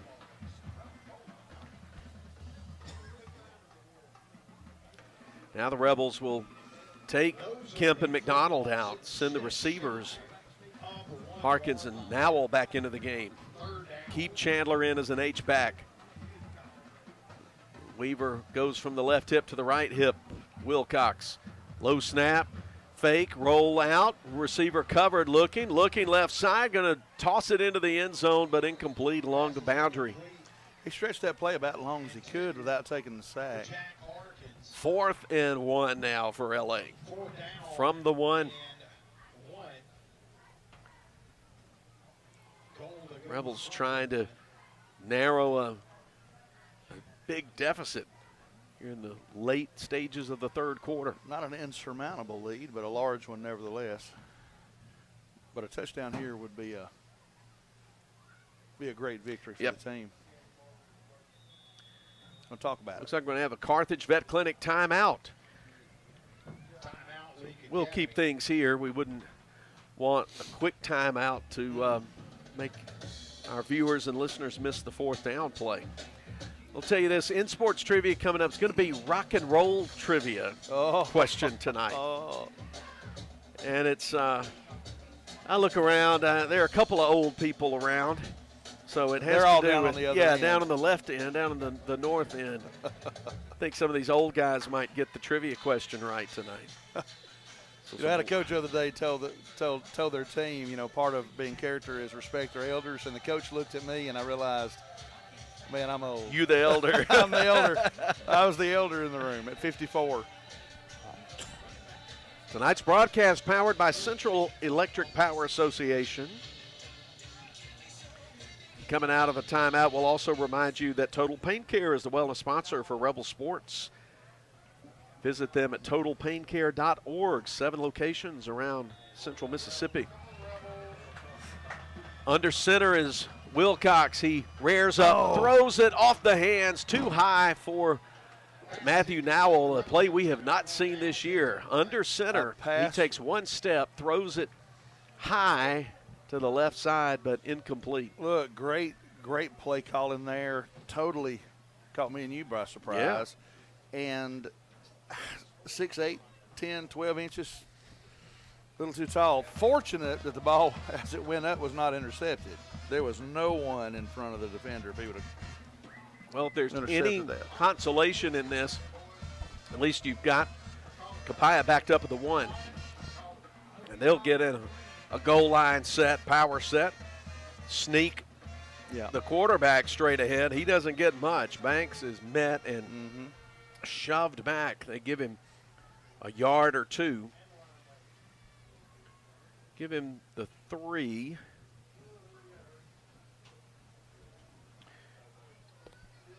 And there's a player who's, let's see, that's Hagan Bobo, who's having trouble putting weight on his right leg. So he's coming off the field. Carter Pigg will check in for him. And Bobo is the anchor of that defensive line. Yeah. Able to put a little weight on it. Alpha dog on that front 7. Yes. Second down and about 8 from the pistol. Handoff, C.J. Brown, room to run right side, gets past the defender, 20, 30. Hit as he crosses the 30, and so the Colonels get out of the shadow of their own goalpost with a huge run, and C.J. Brown, who hasn't played since the first quarter, made his presence felt again here in the third. Now made a touchdown-saving tackle there as he crossed the 30. Gain of 30 on the play. Wow. They'll send Grayer out to the left, Walden out to the right. Banks, looks like Ainsworth, the running back, behind him now. Hand off Ainsworth, right side of the line. Rebels jump on him from behind, get him down after a pickup of about 3. Grayson McDonald stopped that run after a gain of 3. They got a good-sized offensive line. Their smallest lineman is their center. Have you looked how low his stance is? Yes, I have noticed that. That is a low stance. They actually gave him 4 up to the 32-yard line. 2nd and 6. Oh, little toss pass. Moore around left side. Rebels chasing him. He's shoved out of bounds. A little two-hand shove in the near sideline by Matthew Nowell. Stops the play, but not before the Colonels get another first down. Ball set down at the 46-yard line. Yeah. Little misdirection. Ran it wide. Good pursuit. 2:29 to go third quarter. 1st and 10 from the 46 for number 6, Copiah. Back to throw. Putting it up deep, but is going to overthrow the receiver by a whole lot. He wanted Walden out on the right side, but threw it about 5-8 yards out in front of him. All right, here's your trivia question here for tonight. What rock and roll band has gone the longest continuous period of time without adding, losing, or replacing any members, or breaking up and then reuniting? So they've been together with the same lineup longer than any. I'm going to give you 4 choices. Yeah, rock and roll band. So I'm going to give you 4 choices. But first we got the 2nd and 10 play. Handoff Quincy Cole. Bounces off one defender, then Camden Marble gets him down after a pickup of only 1. Okay, what band's gone the longest continuous period of time in with the same lineup? Well, here's A, ZZ Top, B, U2, 3, Rolling Stones, 4, Aerosmith. So think about it, a couple of plays. ZZ Top, U2, Rolling Stones, Aerosmith. One of those is the correct answer. 3rd down, 9. Yeah, Dan Young wants to know if we could guess all of the above as a 5th option. Toss pass goes to Will Drew, and he gets the first down. He's in the open set field. Secondary makes 1 tackle, and Josh Gray finally gets him to the turf at the 22-yard line. A pickup of 27, about 30 yards on that little toss pass straight ahead. I'm like the gentleman next to you. I think it's one of the last 2. You think it might be the Stones or Aerosmith? Knowing that one of the band members of ZZ Top passed away last year. Okay. So we got a couple of Aerosmiths. I think I'll roll with the Stones. All right, clock moving again. Pass over the middle, too low, incomplete. Almost intercepted. Little short pass intended for Will Drew. All right, the answer's a little bit nuanced. If you want to go just continuous stretch of time, you got to give it to ZZ Top. Up until that, they had their same lineup since 1969 when they recorded their first album. So they had. But then if you're going to go with the streak that's still intact, you got to go with Aerosmith. That's what I said, Aerosmith. Big hole right side, Jake Ainsworth, and he gets grabbed around the ankles. There's Jack Harkins, who prevented him from getting in the end zone, stopped him at about the 13, maybe the 12. That's first down for Copiah in the final minute of the third quarter. With the Colonels in town, I thought about a Colonel Sanders trivia question, but that just I looked up some stuff about Colonel Sanders. It was a little too obscure. Ainsworth gets tripped up in the backfield. The Rebel defensive front blew it up. Speaking of defensive front, Hagen Bobo's back out there. Good. Doing his same old thing. Blowing up the interior Blowing up plays line. in the interior line. Got a little tape on that foot. So stumbles forward for a yard to about the 12, 2nd and 9. Yeah. Colonel Sanders and Abraham Lincoln are the same. They had several failures before they finally got it right later in That's the right. drive. Colonel Sanders was in his late 60s before things got going. They done that little toss pass Yes. again. Oh! And then a big hit inside the 10 on the 5-yard line. Will Drew came left to Yes. right. That little push pass or toss pass. Yeah. I think it was Grayson McDonald who stopped the play, and that will stop the third quarter. Yep. We'll switch into the field and resume play with Copiah leading Leake after 3, 34-7. Premier Medical Group, PMG. West Side Body Shop says, let's face it, stuff happens. And when it does, they can take care of damage as small as a chip in your windshield all the way up to full collision services. Insurance claims are always welcome too. Just be sure your first stop is West Side Body Shop in Philadelphia. They also specialize in truck accessories, including toolboxes, visors, Nerf bars, and winches. They make your ride look cool. West Side Body Shop, just off Beacon Street on Waterview Lane, right behind the Huddle House in Philadelphia. Moore's Pharmacy in Carthage, Sebastopol, and Walnut Grove appreciate you, their customers. We have a beautiful selection of gifts with free gift wrapping. We are one of the only pharmacies around to offer compounding and women's hormone replacement therapy. Moore's Pharmacy accepts all insurance, including Medicaid. Our 2-lane drive-thru and prescription synchronization will make your visit very convenient. Come see us. We have the shortest wait time in town and a professional staff to assist you. Moore's Pharmacy, Highway 16, Carthage. Boswell Media Sports. Fourth quarter getting started from Thagard Field. Copiah Colonels have 3rd down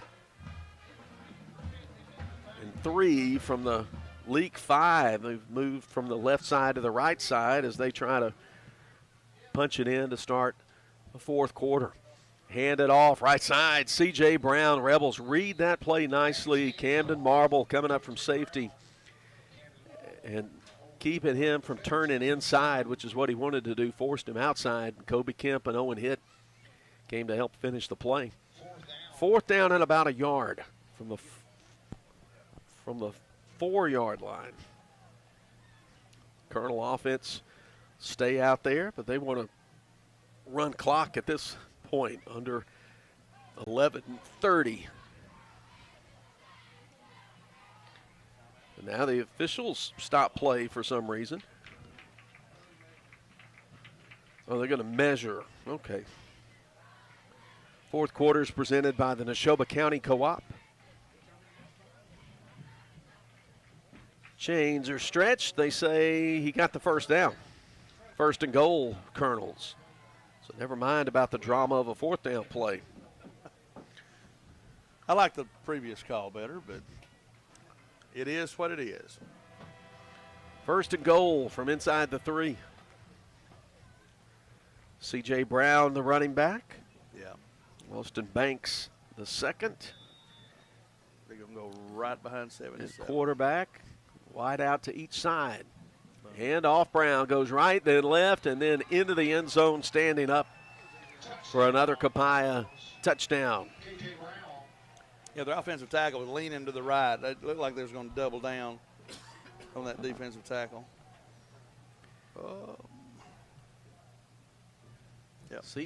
KJ Brown, scores his 2nd rushing touchdown of the night. Makes it 40-7.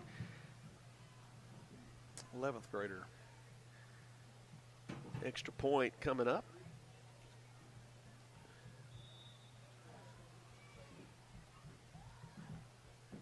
Familiar scene, Austin Baker out there. Here's the snap, here's the hold, here's the kick, and it's blocked. I think that was McDonald that time getting it.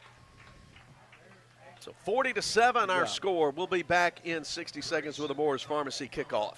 I sure do like my new hunting rifle. I bought it over at Ozark Ag. When I went in, they had such a great selection. Took me a while to make up my mind. I have it sighted in now, and I'm ready for the big bucks. Tomorrow I'm going back over to Ozark Ag and stock up on ammo. While I'm there, I just might check out those deer stands. Hey, honey, I know you're listening. Make sure you shop for me at Ozark Ag. They're on Highway 16 West in Carthage.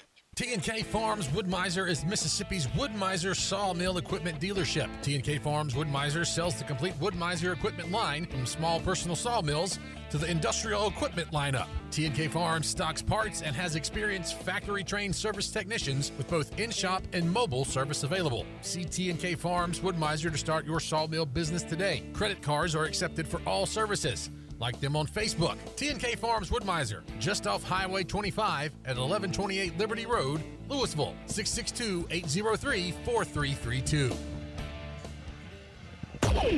Boswell Media Sports. Morris Pharmacy kickoff. This time they let Austin Baker kick it off. Taking on the left side, Grayson McDonald up man gets it. He rumbles over the 30 and then leans forward to the 34. Good return there by McDonald, who's not called on to carry the ball very much, but he's had 2 kickoff returns tonight. Did good with what he had. 40-7 our score. Copiah is just imposing their will on the Leake defense tonight since the first quarter, which was played dead even 7-7, but been a different ball game the last 2 quarters plus. Wilcox to throw on first down, complete on a slant to Ben Jackson. He gets about 9 on the play. Just a lot of zip on that ball. Gotta love the arm of George Wilcox. Yes. Rebels have 2nd and 1 from the 43. Who caught that ball? Ben Jackson, 17, got it. Handoff Brantley. Sweep around the right side, first down earned, and getting a couple of more to the 46. Senior running back goes outside the numbers before being put on his back. That's a Central Mississippi Animal Clinic first down. 10:29, the clock starts ticking again. Pay attention to a couple of scores along the way we were talking about during the break. 1st and 10, Rebels. Ball at the right hash, 46-yard line. Weaver in motion right to left. Looking to the left is Wilcox. Throws it on target, but knocked out of the hands of Jack Harkins. Well-timed play. Safety Riser Gynes came over from the safety spot and separated Harkins on the ball. Yeah, that was a good route. That was a good pass. Could have been a little earlier. It wasn't a big deal. Defensive guy got there right, made a hit. That's good, solid football both ways. 2nd and 10, 2 wide receivers each side.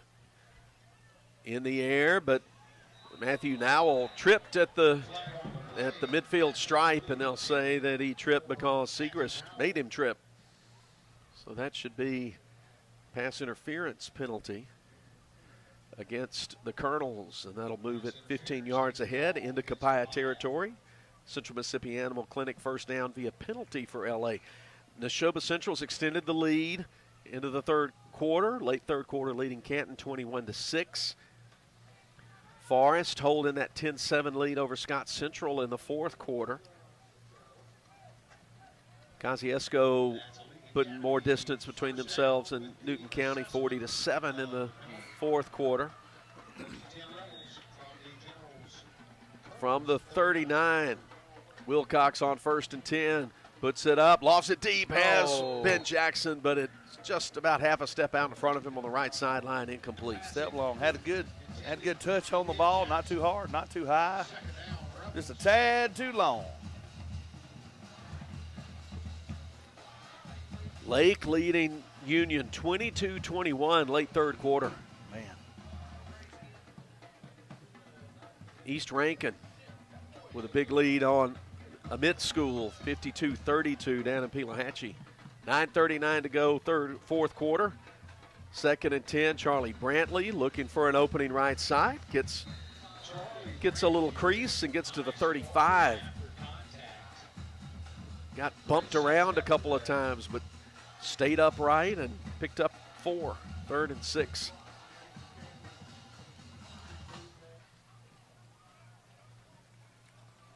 Tri-County blowing out Canton Academy 36-6 in the 4th quarter. Starkville shutting out Pillow 28-0 4th quarter. Rebels play the Mustangs next week. 3rd and 6. Back to throw is Wilcox. Now moves to the left, and he's going to unload it left side, incomplete. He was getting pressured by Jay Bradley, defensive lineman. So that's up 4th down. Pretty good choice there rather than the sack. Hard for a right-hander. Throw back against his body when he's running to the left. Leake trying to execute the offense well, keep playing hard, as this group has done all year. But the scoreboard has not dictated how these young men have played. Oh, and the improvement they've made. Yes. 4th down and 6. 3 down linemen. They drop 8 into coverage. Deep throw left side. Nowell comes back to the ball and catches it inside the 10. He's spun down at the 6. That's a Central Mississippi Animal Clinic 1st and goal. Great throw from Wilcox to Nowell. They're in the David Barham Insurance red zone. First and goal. All just between the 6 and the 7. Harkins in motion left to right as Wilcox hands it to Brantley. He comes around a block, tries to get the corner, but strung out left side. Play ends, pushed back. Good play by Segrist to stop Brantley in his tracks. Not going to give up the edge. No gain on the play. Under 8 to play in this ball game. The Rebels trail 40-7.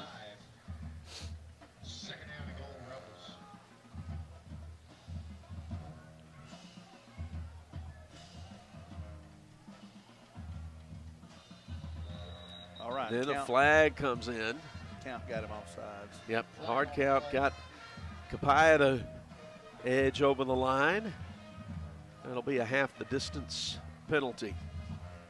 Move it down toward the 3. Offsides on the Colonels. Half the distance to the goal. Repeat, 2nd down. Ball sits on the 3-yard line. Starkville starting to put some distance between themselves and the Oxford Chargers, 27-7 late 3rd quarter. 2nd down, throw into the end zone left side, going to his knees to catch it. 6 for the Rebels. Wilcox to Nowell for the 2nd time tonight. Rebel touchdowns presented by Weaver Tax and Accounting. It was a little simple play. That's the super quick hitch play. It was. He almost lost his footing, almost a back shoulder throw there, and went to a knee and came back up. That was a good play, and it was well defended. And you always want to finish well, no matter what the situation may be. I'm proud of that drive for him. Here's the extra point. It's up and it's good. 7:25 to go. Rebels trail 40-14. Back in 60. Carthage Veterinary Clinic, how may we help you? Hey, I have a new puppy and I need to bring her in for vaccinations. Oh, what's her name? Ellie. We're so glad you called for an appointment and look forward to meeting you and Ellie. This is Dr. Brooke Bobo, and we at Carthage Veterinary Clinic are glad to schedule you an appointment for you and your pet. That way we can give you the time that you deserve. Carthage Veterinary Clinic, Highway 16 West in Carthage. Find all our contact info on Facebook or Google. Before you begin those do-it-yourself projects outside your home or business, be sure you know where your underground utilities are located. Always call before you dig. One easy phone call to 811 can protect you from injury and expense. Plus, it's the law in Mississippi. Make the call and avoid serious or fatal injury. For more electrical safety tips, contact Central Electric Power Association, serving you since 1937, an equal opportunity provider and employer. Boswell Media Sports. Matthew Nowell tees it up for the Moore's Pharmacy kickoff. The Rebels have narrowed The big deficit down to 26, 40-14 with 7:25 to go. Copiah got a lot of men up, and they'll kind of kick it softly past the 40-yard line. Diving in to catch it is Austin Banks, the quarterback. Good catch. Quarterback deserves to be on the hands team. He was on the second line of the hands team, and he just went to his knees to catch it at the 38. Copiah takes over after the Rebels march down the field and get a 3-yard pass from George Wilcox to Matthew Nowell. Now we'll kick the extra point. It's 40-14. That's a performance therapy reset. 4-down lineman. Expect the run here. That's KJ Brown who gets to the 40. Rebels stop him there. Hagan Bobo and Kobe Kemp making the stop. Pickup of 2, 3. Call it 3. Clock winds under 7 minutes. Camden Marble, who comes out of the game. They do the little toss pass straight ahead. Moore, he's trying to wiggle loose, but good job hanging on to him and putting him down. See who that was. That was Charlie Brantley making the tackle. Moore has made the corner a couple of times tonight. Yeah, looked like Sean McDill was right over there helping him. Sean McDill in the ball game at defensive tackle. Also see Garrett Joyner in there at defensive end. We're going to keep our eyes out for some Rebel subs here down the stretch. Throw over the middle. Banks too tall for Moore at about the 40-yard line. The Rebels had it well covered. Now McDonald to drop back in coverage. Gage Bennett coming into the game. Says Owen hit. Hagan Bobo back in so the Rebels get ready to return a punt.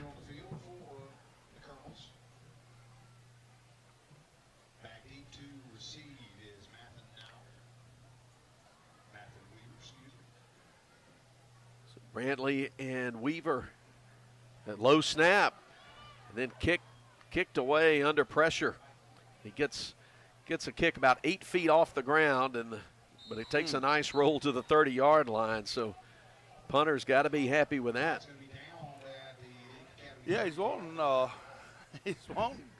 roughing the kicker, but when you bobble it and get up and run 3 or 4 yards, yeah, that's right. He ran about a yard and a half forward, and you're fair game at that point. Yeah, but and he didn't get bumped that hard either. Made a great play. I mean, yeah, he made a great play. Got a decent kick out of it.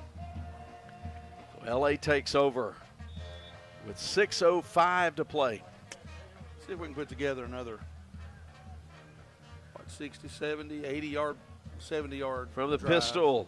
Wilcox there we go. He got sets his feet, throws left side, just beyond the reach of Nowell at the 35-yard line. He dove out after it, trying to get it in with his left hand, but it was too far out in front. Moore was in coverage for Copiah. 2nd and 10 for the Rebels. We're going to have the Heat timeout back in 60 with LA trailing 40-14. Neshoba County Co-op knows that opening day of dove season is one of the most anticipated and popular hunting days of the year. It brings family and friends together. Dove season's one of the first hunting opportunities of fall as the long and hot Mississippi summer ends. Get on over to Neshoba County Co-op today. They've got everything you need to make the big day a huge success. Neshoba County Co-op, 338 Main Street, Philadelphia. He's headed to the end zone.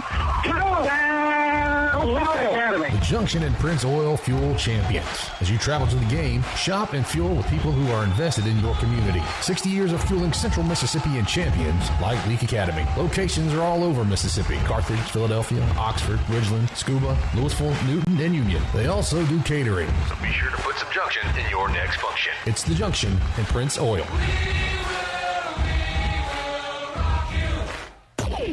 Boswell Media. 1st and 10, throw to the right flat, positive yardage, close to a first down. Wilcox finding Harkins.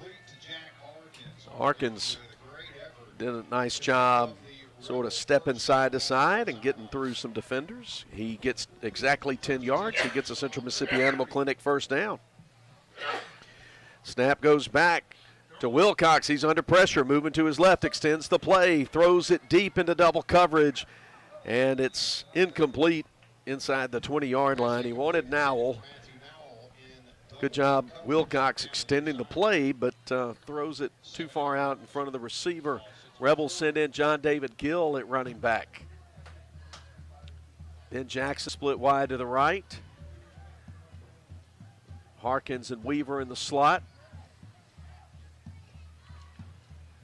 Handoff goes to Gill, goes left, then right, past the 45, past midfield. Good run, 12 yards for Gill.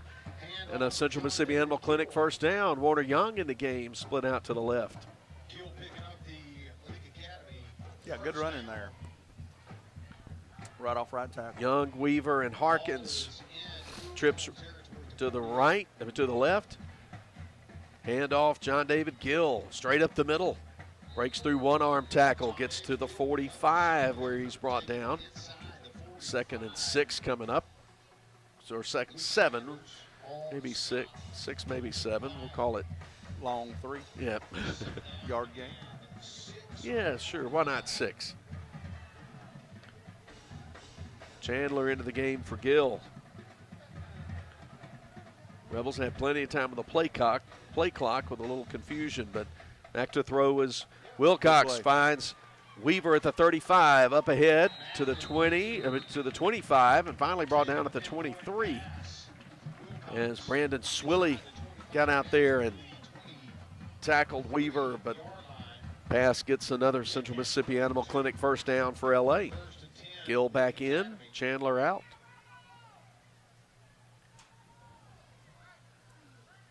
Sean McDill in at right tackle for Leake. Handoff, Gill, room to run off right tackle inside the 15. He's close to a first down. And looking runs there for the Rebel run game. Got 9 on first down, 2nd and 1. Handoff again, right side. Gill with the first down, met at the 10, turned around and pushed back. May have been a face mask or horse collar type tackle.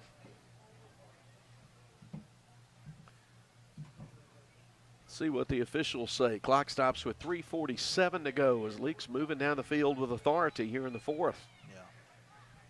Yeah, horse collar tackle is the call. First one we've seen this year. I believe so. Yes, sir. But it's a Central Mississippi Animal Clinic first down. Leake operating inside the 10 there in the David Barham Insurance red zone. Ball at the 7.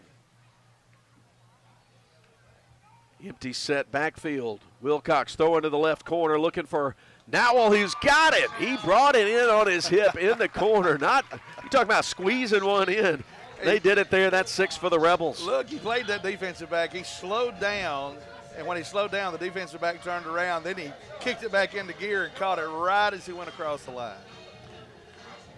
Rebel touchdowns presented by Weaver Texana County.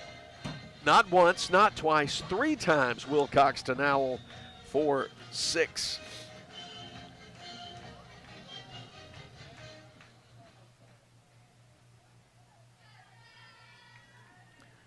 Nowell to kick the extra point. Seth Martin sets it down. Kick is up, away, and good. 3:29 to go. Colonels 40, Rebels 21. Be back with a Moore's Pharmacy kickoff after this break. Register to win a 70-inch smart TV during the end of summer savings sale at Woodstock Furniture Value Center. Bedrooms plus free mattress $7.98. Living rooms just $6.98. Dining sets only $3.98. And queen mattresses $1.99. Kings $2.99. Plus, it's all backed by our low price and same-day delivery guarantee with no credit needed and no money down. Only at Woodstock Furniture Value Center in Meridian, Philadelphia, and WoodstockValueCenter.com. Leake County Co-op is ready for deer season. Okay, guys, I have this problem. Every year my hunting coveralls seem to get smaller. Am I the only one that has this issue? No. I think it's the feed we're on. You know, kind of like we feed the deer all that good stuff to make them bigger, just not in the right way. You're so funny. I'm headed to our Leake County Co-op now to buy new hunting gear and seed for our food plots. Yep, I was there yesterday and I got mine. Leake County Co-op, Highway 16 in Carthage. Boswell Media Sports. Moore's Pharmacy kickoff going to go to the 25-yard line, and then Grayer's going to have to chase it down inside the 20, come up the left sideline, got an opening 40, coming into the middle of the field, 50, 40, and he is in a foot race that he will win 81 yards to the house.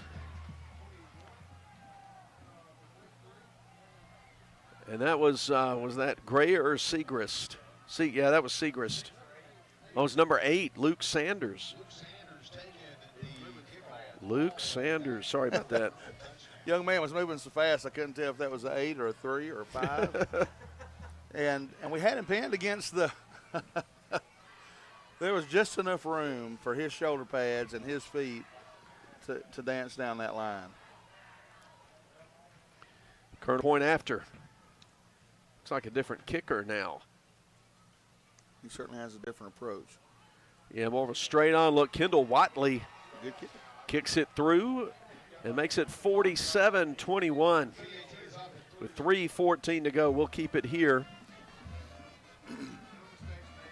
So, the Rebel special teams gives up score. And Copiah was expecting the onside kick. They had basically everybody within about 25 yards. Well, they had 10 players, and then Sanders back there deep, and he mishandled it. Had to go back about 8 yards and get it. And sometimes those you draw up the best play you can, and sometimes those plays are just best because you can't read the blocking. It's just the way it does. And we over pursued. I mean, we were dialed in on that ball, and you've got to protect that outside line. Colonels 47, Rebels 21.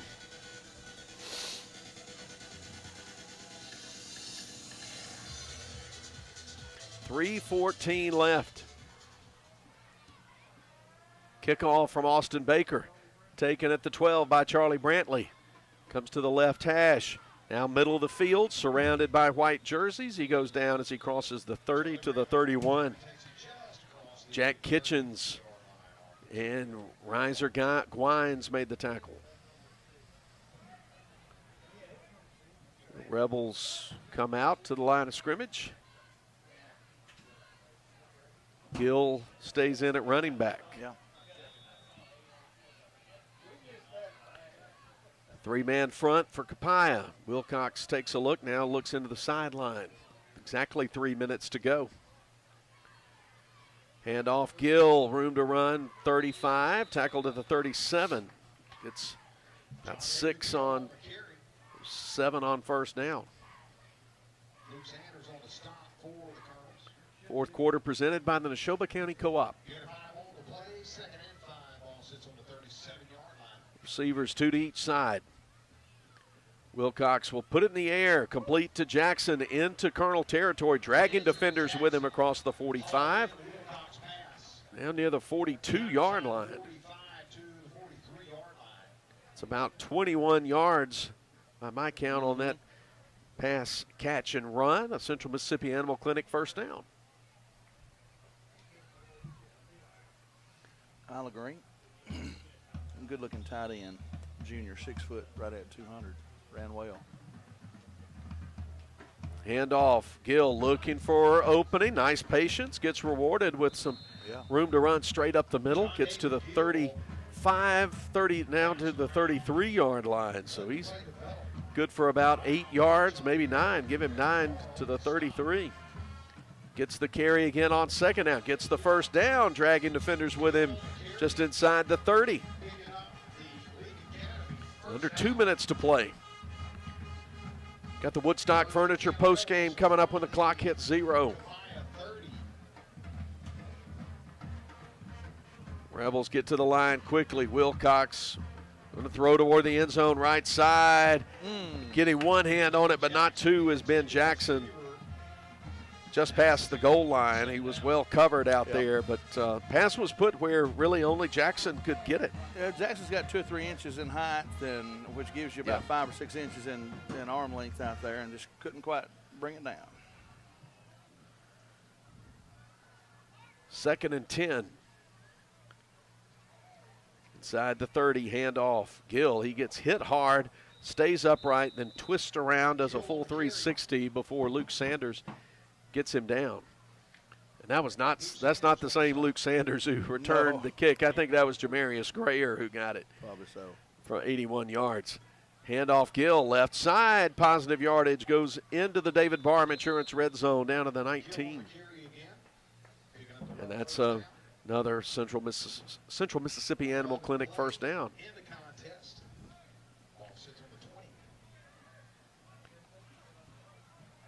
2-by-2 receivers. Wilcox going to throw it to the slot man underneath right side. Weaver trying to make one man miss. An open field tackle made at the 13. And they get about 7 play.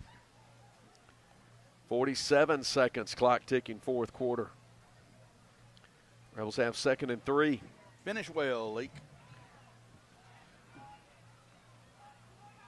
Wilcox takes the snap, throwing toward the end zone, but out into open space. Arkins was the nearest Rebel receiver. Clock stops with exactly 30 seconds to go.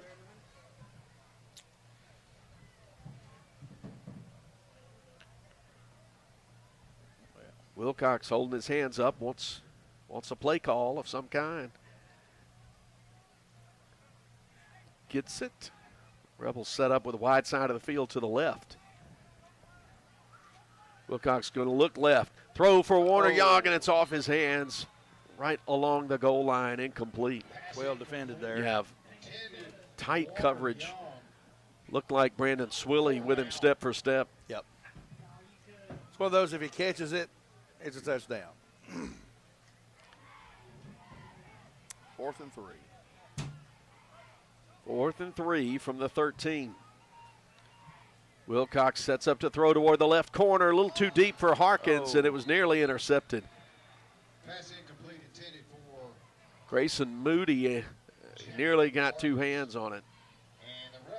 But the Rebels turn it over on downs with 15 seconds to go. It should be just a kneel down. Yep.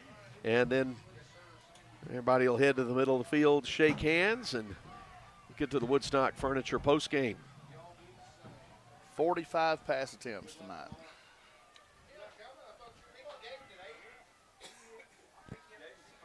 I can't remember a high school game where I've seen 45. It's been 2 or 3 years. Attempts. It's been a while. Just a kneel down left for Copiah to get the clock down to 0 and get this win in the books. Alan Olivo in the game for Leake. On the defensive line.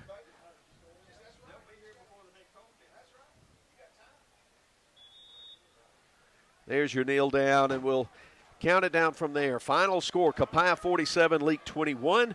We've got the Woodstock Furniture postgame coming up after this break as Leake Academy football continues. We were celebrating a birthday, so we took the family out to dinner at a steakhouse. You may have known it as Lee's, but now it's a new building with a new name. The same great chef and owner, Artie Reed, and Hometown Prime. My beef filet was cooked perfectly, and we can't wait to go back. Steak, seafood, the best sweet tea, and of course, homemade desserts. Delicious. For daily specials and hours, Google Hometown Prime and like them on Facebook. Hometown Prime is ready for you. Highway 21, Sebastopol. Now, Bob, when we started the Bring Your Kid to Work Day, this wasn't exactly what we had in mind. I'm sorry, but there I'm going to go grab lunch and then head to the farm. Well, where are you headed? Rosebud General Store, out there in Rosebud on Highway 487 East. Nothing but the best for my babies. They got everything you need for your farming family. Well, your calf sure is sweet. Does she have a name? That there's the Cow Patty. Whoa, let me get this straight. You named your cow Patty? It's what you stepped in. Ew. Rosebud General Store, Highway 487 East. Did you know most people overpay by up to 50% for individual health insurance? David Barham Insurance will save you that. Plus, David has the best rates on the market for Medicare supplements. The solution is not on the internet or far away. It's right here in Carthage. David Barham, a local insurance agent you can trust. Make sure you have the best coverage and price. Call David Barham, 601-941-1280 on the north side of the square in Carthage.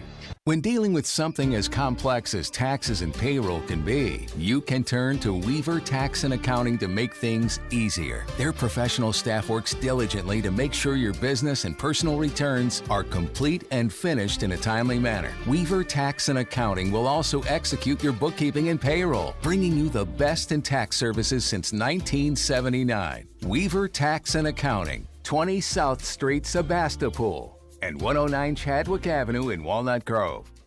Register to win a 70-inch smart TV during the end of summer savings sale at Woodstock Furniture Value Center.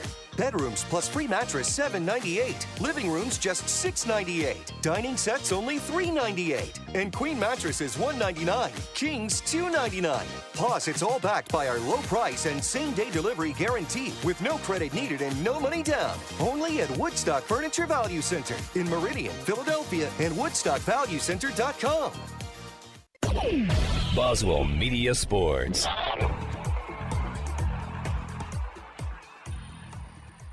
Philip Palmertree and Scott Engel with you. Billy Steen, our studio producer, as the Woodstock Furniture postgame comes your way. Tonight's broadcast powered by Central Electric Power Association.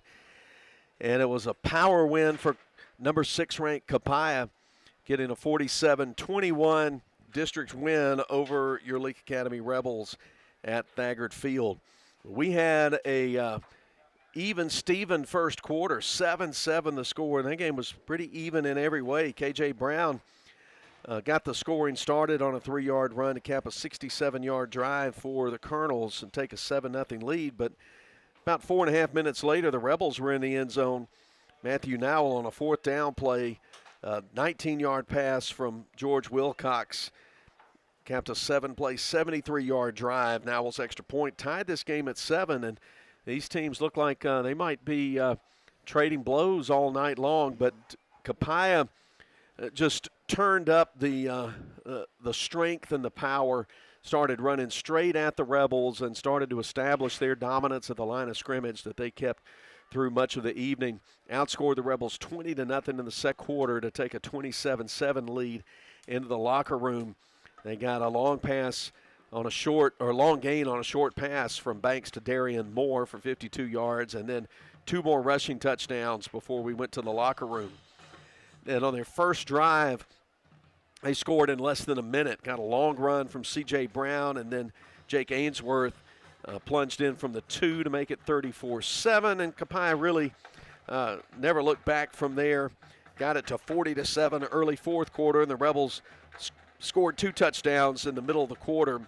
Nowell and was on the receiving end of 3 touchdown passes from George Wilcox tonight. And then they got a Segrist 81-yard kickoff return for a touchdown, did Copiah for the final margin, 47-21. 5-1 now for Copiah and 1-0 in the district. Rebels are 1-5 and 0-1 in the district. They'll head to Pillow next week for a game out of district against the Mustangs. And for Copiah next week, they got a good game. Scott Engel, they got to go to Lamar next week, and that'll be a game to watch, this Copiah team. And I tell you, it's easy to complain and make excuses, but you just got to tip your hat. This division this year between Copiah, Lamar, and Simpson is one rough neighborhood we're in this year. Some good ball clubs. We'll call them the little SEC. Yes. You got to run the gauntlet to even get out of it.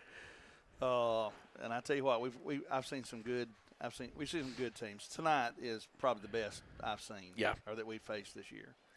Well, and we'll mention the stats and resets here in the postgame and throughout the broadcast are presented by Performance Therapy, and you do have to tip your hat to Copiah for the performance they put out on this field tonight.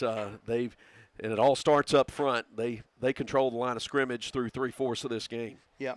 If you just look at the stats, we threw the ball 45 times, 24 for 45, only one interception. Three touchdowns. 290 yards. We ran the ball 27 times for just short of 100 yards, 87 yards and a touchdown.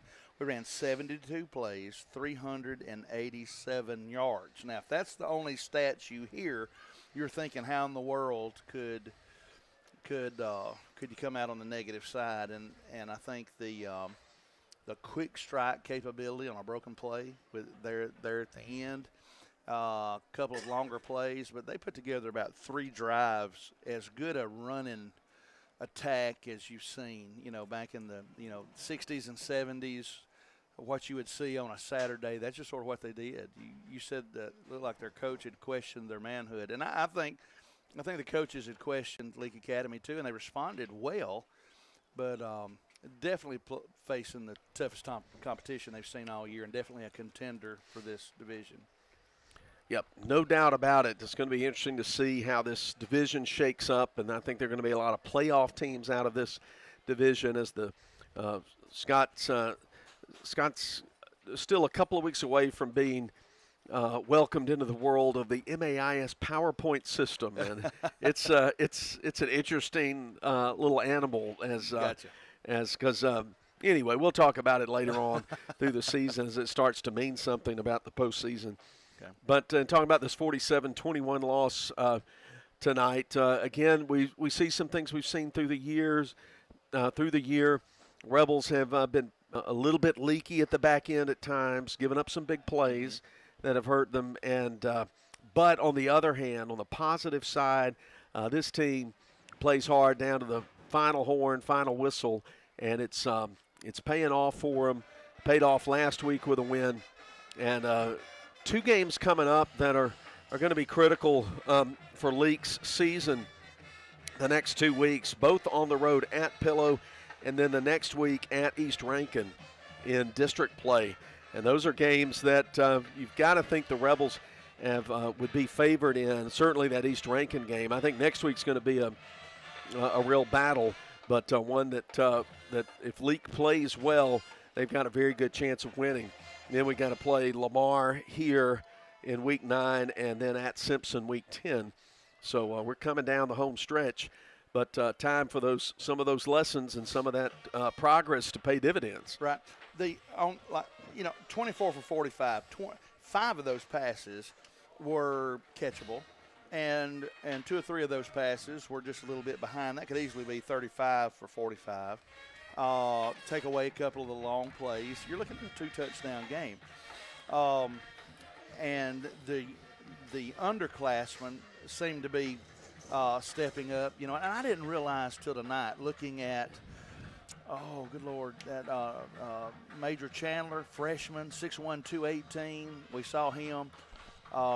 Tanner Walsworth, he's a freshman right guard, 6 foot 227.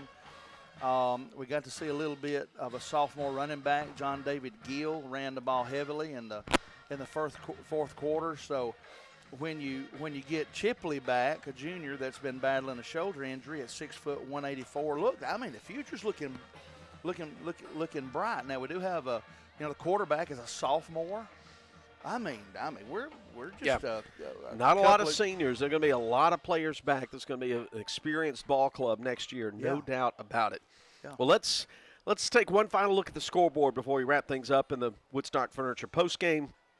Sebastopol is going to get a win tonight over Leake County, 35-6 fourth quarter. Neshoba Central, they're going to get on the right side of things with a 28-6 win or lead over Canton in the fourth quarter. That game not yet final. A couple of others in the area. Union's gone ahead of Lake fourth quarter, 27-22. Yellow Jackets with a narrow lead over the Hornets. The Hornets are certainly within striking distance fourth quarter in that one. A few others that we'd be interested in this part of the world. Let's see. Looking at South Panola leading Clinton in the fourth quarter, 26-11. Tight one between Northwest Rankin and Brookhaven. No, I'm sorry, I misread that. I thought it was 14-13. It's 41-13. Excuse me, not close.